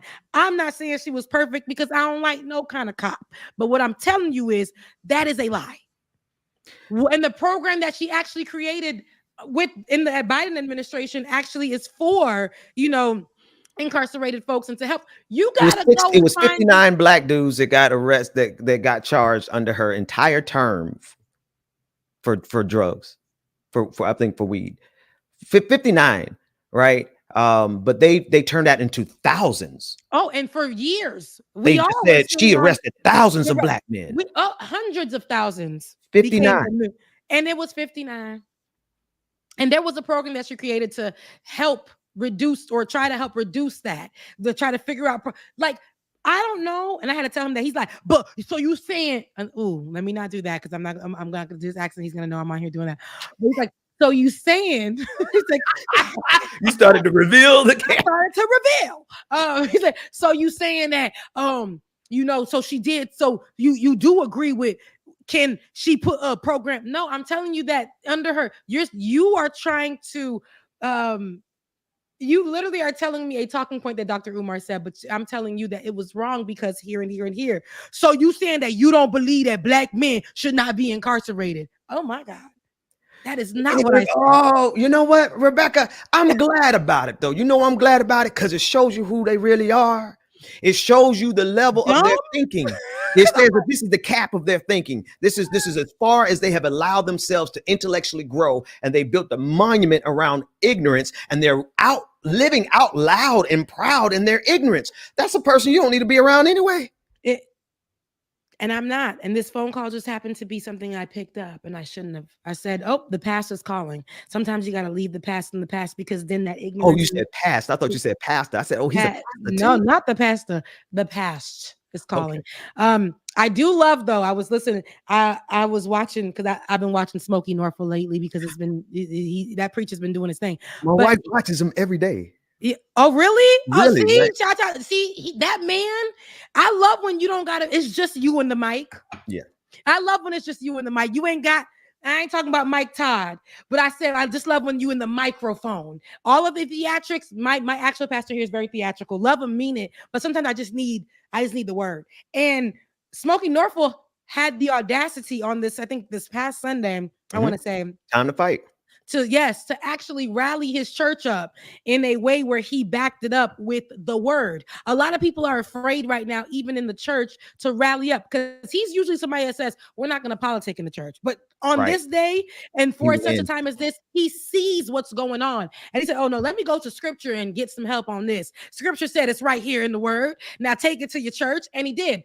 The white folks are in there utilizing this Bible for people to go out and say that it's okay to kill, steal, kill, and destroy black folks. Yes. So black folks sitting back like, we can't talk about politics in church. We can't. And that's who said that? White folks. Exactly. White Christians who are talking about politics in church. They're the ones who told you. Exactly. Get yourself together or you'll be left behind.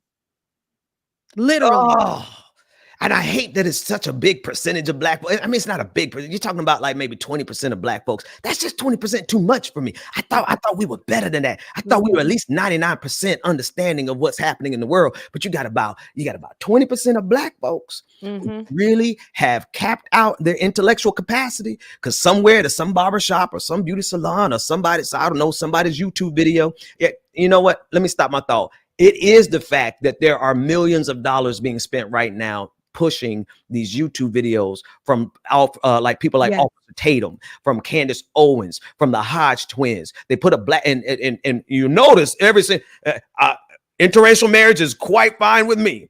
But you'll notice every single person they put in front of you has got a white spouse who's connected to MAGA.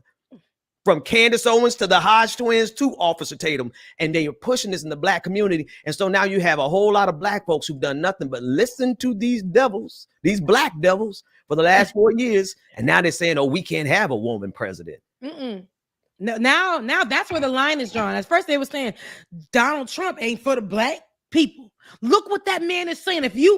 There's that group of people. But as soon as Kamala came in, oh, we can't have a like, woman. oh no, we can't. No, we gotta. Donald Trump may be bad, but he ain't got no vagina. And these are the same, bro. I called an Uber the other day, and I ended up getting stuck with a MAGA evangelist. MAGA has evangelists, y'all, huh? The driver was a MAGA evangelist. Driver was he would not stop talking about just like the guy who came and fixed my refrigerator. He came in, he was evangelizing about MAGA. And the one thing that stood out to me that he said the whole time, I was trying to pretend like I'm asleep. I'm like, dude, I'm asleep. Leave me alone. But he was talking about he's 60 years old and he has finally learned that he should listen to his wife, because he finally listened to her at 60 something years old, Rebecca, and said, oh, she's making some good points. And she was making good. I listened enough to get this. She was making good points about their financial situation. You mean to tell me, you dummy, you have been in a financial strain all this time you've been married, and your wife has just been sitting back there trying to tell you, babe, do it this way, babe, try it this way. And you didn't catch it until you were 60 years old. This is the caliber of man y'all are dealing with. Yes, it is. This is what MAGA is revealing. Let them be revealed and stay away from them, because y'all will be 60 years old just trying to get your money right, because he finally wanted to listen to you. Well, I was on the okay. There's a video that I shared when I popped up on Twitter, and the lies that are being spread. Unfortunately, this is being spread, I believe, by a 2024 student at the highest of Seven Hills in Tallahassee, Florida. Actually, my alma mater, Florida A&M University, the #1 HBCU in the nation. That might be in the news for other things, but we ain't talking about that on this show. But this young woman, beautiful black girl, and I reposted this video that she posted of. And this is what MAGA is doing, okay? And they want to present it in our face. There's this black girl. She wants to create Republicans for Rattlers Republicans, or bring that back on campus. I have no problem with that, because, again, black people are not a monolith. I have no problem with all of this and that, whatever sides of it. But right now, let's be for real. She shared a video. And this is what MAGA likes to do. They like to take black people, Candace Owen like little things, breed them up young now. And here we are, train them up, right? And this black woman is crying on video, and she says, I'm sorry. She's crying. And she says, you know, it's on Twitter. Can we grab it? Because I can show you better than I can tell you. What give me the description. It's gonna be my latest post on my Twitter. And I talk about how I want us to break it down in conversation. So basically, while Ben grabs it, it's on my Twitter. It's a video of a woman who is a black woman who was actually in tears because an immigrant came to buy her food truck, and she asked him how he was able to buy it. He showed her, hey, I got a loan from the bank. And she was like, that's crazy. They're coming here, basically giving they're coming here and being given all the things I had to work 6 jobs for. Please play that video. David, moving faster than I can.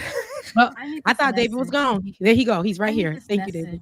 To go out to our vice president, who's running for president. I have heard all over social media about, excuse me if I say anything wrong, immigrants getting loans, money. It was hard for me to believe. It was just extremely hard for me to believe. I've been in business such a long time. Back in 2019, I purchased my first food truck. It cost me over $25,000. I paid it cash money. I worked hard to pay for this truck. I'm now selling it, because I'm doing other things, but I'm selling it. I had a guy come to look at purchasing my vehicle or my food truck. And he explained to me he's an illegal immigrant. He has no credit. He has no money in the bank. But he showed me his paperwork that he will receive funds to purchase my food truck. I'm thankful that he's buying it, but I'm hurt that I work so hard to pay cash for my food truck. I have good credit, can't even get a business loan because of the color of my skin. I have veterans in my family. I'm a veteran. I've been self-employed for so long. He's buying your truck, lady. But somebody, please tell me, how do I work so hard Oh my God. to have somebody who comes to this country? I'm so sorry. Not long, no credit. And he shows me paperwork where they'll be funding him money to buy my food truck.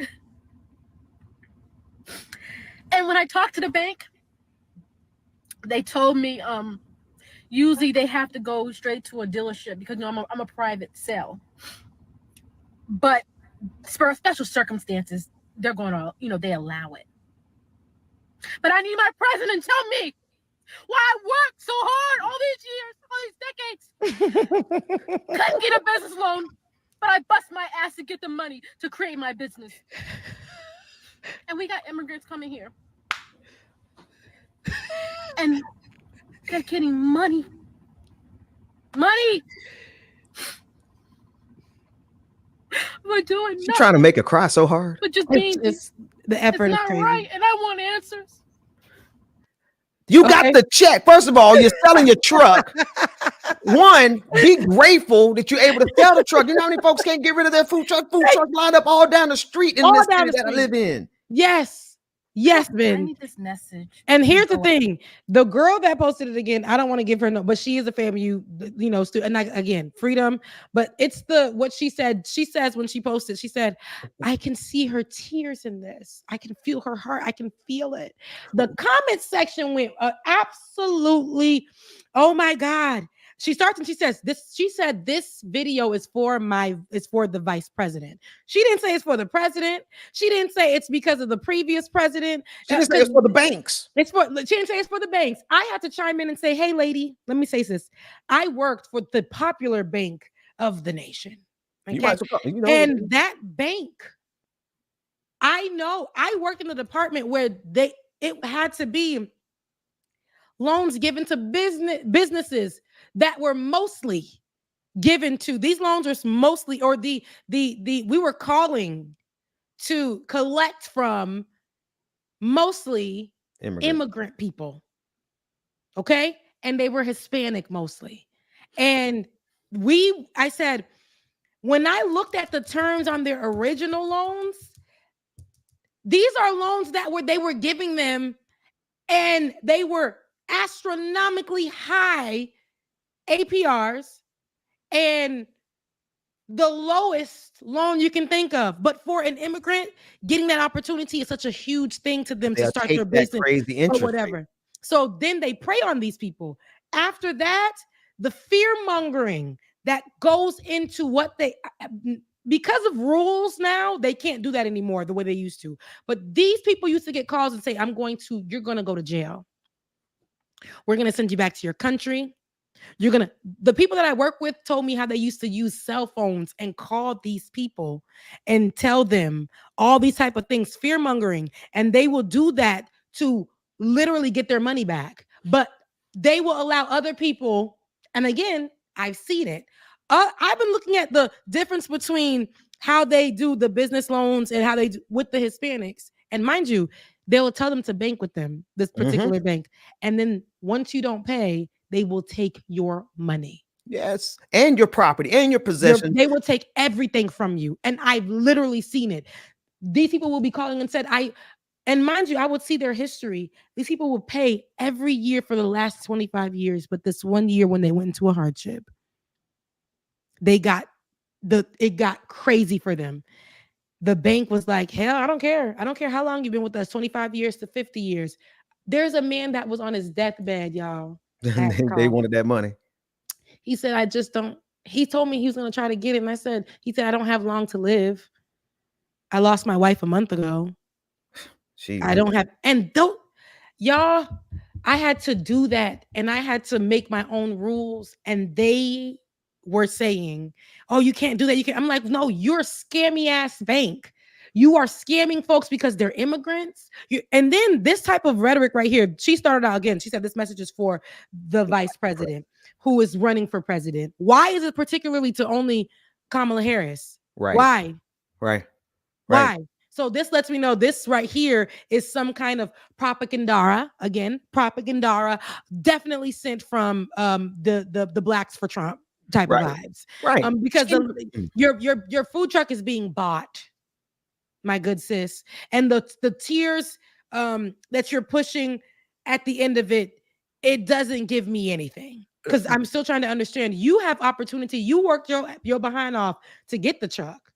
Like you did that for you. Be proud, because the people it ain't the immigrants. The people that have always benefited from that system has been white. Why haven't you talked about you had to work your behind off while white people were rolling in there with nothing and getting loans? It's been the system here. It's been the system here. You are playing into the whole thing of it's immigrants, the same rhetoric that Donald Trump used at that debate that was sickening to see with Joe Biden. And he said, immigrants are taking Black jobs. Yeah. And here is where that rhetoric has taken a life of its own. And now people are making videos like this and pushing that same false narrative that Donald Trump said. Right. So you hit on a couple key things. Like I didn't even know about the APR, like the obscene interest rates that they charge these immigrants on these loans. Right. But a couple things I got to point out. This person who's posting this, that account right there with the red hat, I mean, therefore I am. And you read it and they're talking bad about immigrants. This person is an immigrant from Turkey. Oh, I'm sorry, from Poland. This person is an immigrant from Poland who's making money in the United States of America off of fueling hatred towards immigrants. But she knows, it's a she knows that it's a certain type of immigrant that's going to be the target of this. It's going to be Black immigrants first, brown immigrants a very close second. They're going to come after the dark. They're not going to come after an immigrant from Poland. Nah, just blend in. Like, they let Melania in. Matter of fact, Elon Musk was an illegal immigrant for a little while there. So they, white immigrants, they're fine, right? But they're going to use this and they're going to find Black folks who have. Sometimes there's legitimate grievances with how Black communities are treated in respect to immigrants communities, particularly when it comes to like they will put immigrants in our communities. There's some legitimate grievances here, but what she's talking about is not one of them. What she's talking about is a systemic problem that has. Oh, did we lose Ben? I don't know how long this Black publishing company has been around, at least probably about 60 years, about 60 years. And this is a multi-million-dollar company that has never been given a credit line from a single bank in their history. This is not the fault of VP Kamala Harris. This is a structured American thing targeting Black folks specifically, redlining. I mean, like, my God, like we really going to talk about it. You got to get into the nuances of it and talk about redlining, how they specifically targeted Black folks. But who was it? Was it Kamala Harris? No. Who was it? Was it like Democrats? Yeah, it was Democrats, Republicans, and white folks in general who did not want Black folks to get nothing. And so, yes, we are still living with that baggage, but it ain't because of immigrants. They just found a batch of folks who they can exploit even more. So exploit and prey upon, period. Right. Just like the system, the financial institution here in America isn't good. And we have to understand that because it preys upon even, like I told you, students. We know that they once they get these kids independently outside of their parents' household, they can put these kids in debt. Come and get this credit card. Come and get this credit card so you can be able to do this. High APRs. And you're right, Lanzetta, in the chat. A lot of people do not understand the loan process. And as I started to understand it, when I purchased or tried to get my first card that was years and years old and had a huge APR on it, even though they tried to guise it under the low payment rate, but now you got a 17-year car payment on a car that's $19.94, and the APR is sky high. And if you don't pay that, they're willing or threatening to take every single thing from you. Because the threat of deportation is powerful. Yeah. Come on. They know they can't threaten black folks with deportation. We'd be like, hey, take it, whatever. We about to die anyway. Live, have it. But now you threaten an immigrant with deportation, they will do whatever they got to do. It is a racket, and I'm sorry, Rebecca, I'm going to cut you off. No, but you're fine. It is not even an executive branch level issue. First of all, it's capitalism. Let's keep it 100. It is capitalism that will find every way to exploit. You know how they exploit us even more right now? Overdraft fees. And I know you know about that because you work for the folks who used to charge. Yes, I do. Yes, I do. Capitalism up and down. Your problem is with capitalism, racial capitalism, to be sure. Thank you. But it's capitalism. It's absolutely capitalism. And so a lot of people are getting on the right are pushing that misinformation. There's videos all over the place. And this young girl who reposted this particular page, who, like I said, dang girl, you got to be from fam. We already in the news for all these other things. Just shut up. But her having to repost that lets me know she doesn't even understand. She knows that this post is really just to attack Kamala Harris in this moment. Because like you said, Ben, somebody put up your throwaway comment. He's buying your truck, lady. Like, and you're still selling it to. Why are we trying so hard to fake a tear? Ain't nothing funnier than somebody faking a tear. But I tell you, I swear to God. No, I don't swear to God no more. I'm sorry. Right. Look, we trying to change, right. And y'all are trying to make us unwhole. This ain't it. And this is what I'm talking about. This is the great representation of what the MAGA is doing. It's fake tears, fake outrage. Trying to center it around the immigrants actually being the ones to get the loans. When, lady, in this country, since Yo Behind came here, white folks have been getting loans, and the same. This is systemic. This has been a thing. Don't try to narrow it down to immigrants and Kamala Harris, the vice president. You didn't even say Joe Biden, ho. Like, I'm just sick of it all. Like, why did like, what are we talking about? What she's really asking for here is why on earth aren't you as racist to the immigrants as you've been to black folks? That's what she's asking. She's not asking for us to fix the structural problem. She's saying treat immigrants just as bad as you treat black folks. Yep. And at this point, we're not going to do it. We will not stand for it. We will not stand for it. But y'all gotta stop with this. This is old. This used to win people back in 2016, 2015. We not there no more. And I saw right through it. Girl, you sat up on here knowing you had to put that hat on because that piece in the front was not blending, I'm pretty sure. And you are still going to give this truck to that man. If it was such a problem for you right now, if immigrants are such a problem, find somebody, one of your friends and family, to come buy that truck. They did not. Not a single tear fell from her eye, though. Did you know that? It was struggle. The evil started to come out her eye. Yes. It was red. Like you said, Ben, we got some black evils out there, and she won them. Look here. That was a Kyle Rittenhouse style cry. Yes. Remember that? Remember that? Let's not forget. Ben did it 3 times. Ben, I saw it. That's how bad it was. And is there something going around? Was there something similar of Elon Musk crying that way as well? Oh no, somebody. It's AI, isn't it? Somebody AI his face on Kyle. I said, now why would they do that?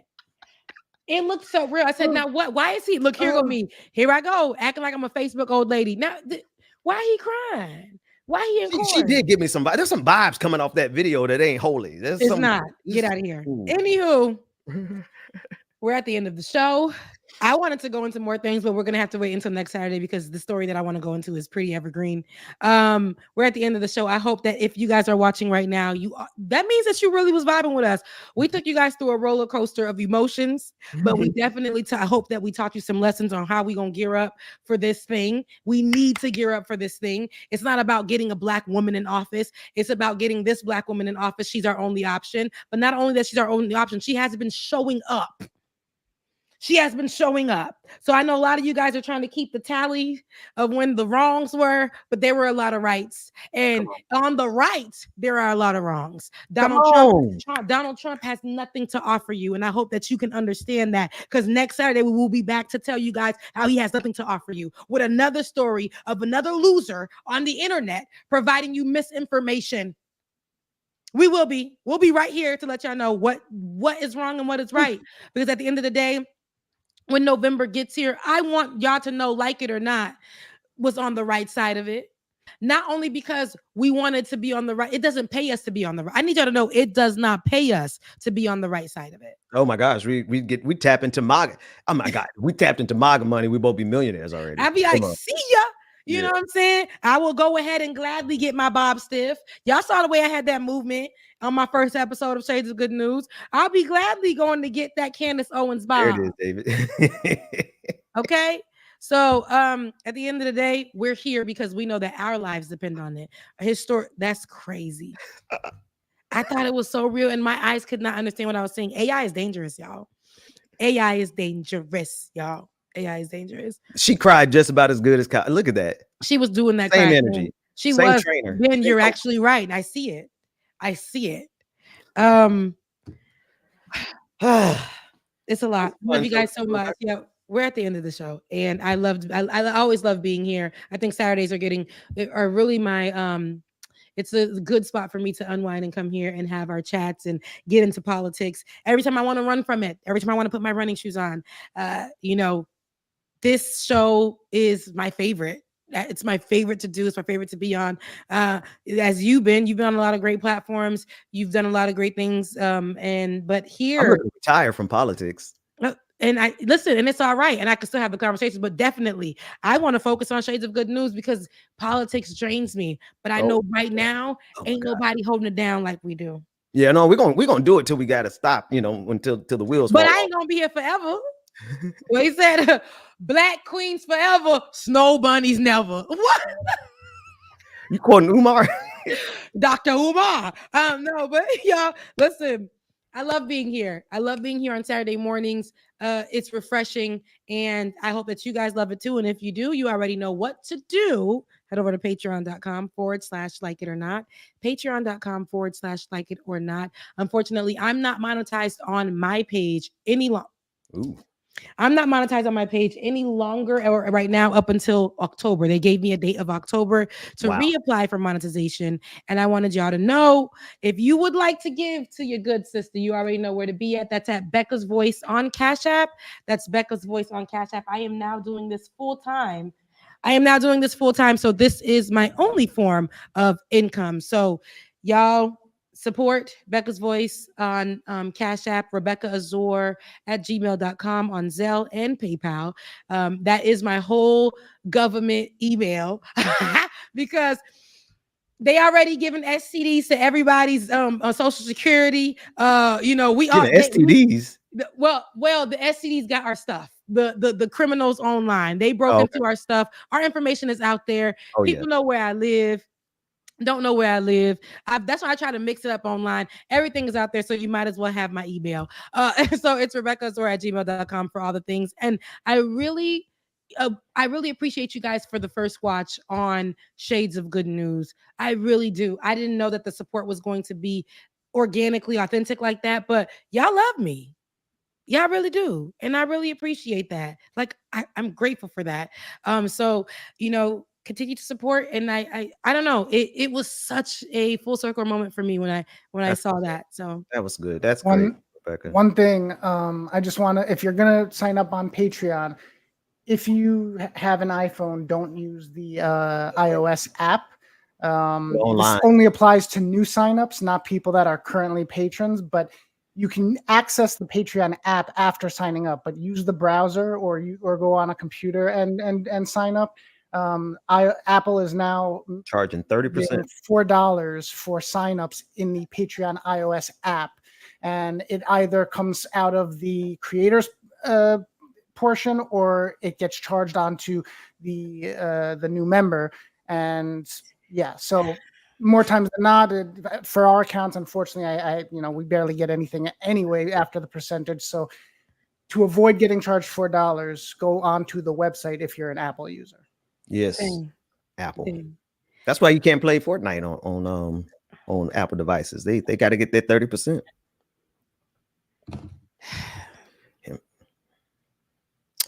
Yep.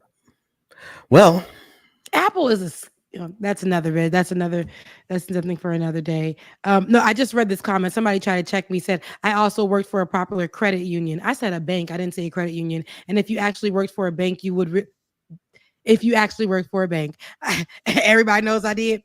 You would realize how silly your statement is. You need documentation to get a loan. Undocumented immigrants don't have ITIN or anything else needed to get a loan. No, well, nobody says they were undocumented. No, but even undocumented people can get loans. They get paperwork. I've seen it. If you have paperwork to get, if you're undocumented, they still call them undocumented if you don't have papers. They can get you something. There are some banks that actually prey on those people to get these type of loans with these certain numbers or whatever the case may be. Even they will find a way. So listen, Mr. Stupid Thomas Anderson on Twitter. Thomas Anderson sounds very slaverish. Yeah, you don't come at me because I actually worked at the bank. And I know there are different banks that actually allow that. And there are people who don't have paperwork. It's just like you can't hire, you're not supposed to be able to hire undocumented immigrants, but that's the reason they're here in the first place, because you have corporations who always know how to go around the rules and hire undocumented workers. Like it takes a simple Google for you to see and they call them illegals. Can illegal immigrants or undocumented immigrants get bank loans? It's a Google and it'll tell you yes. like it'll tell you yes. Anywho, once again, I am at the end of the show.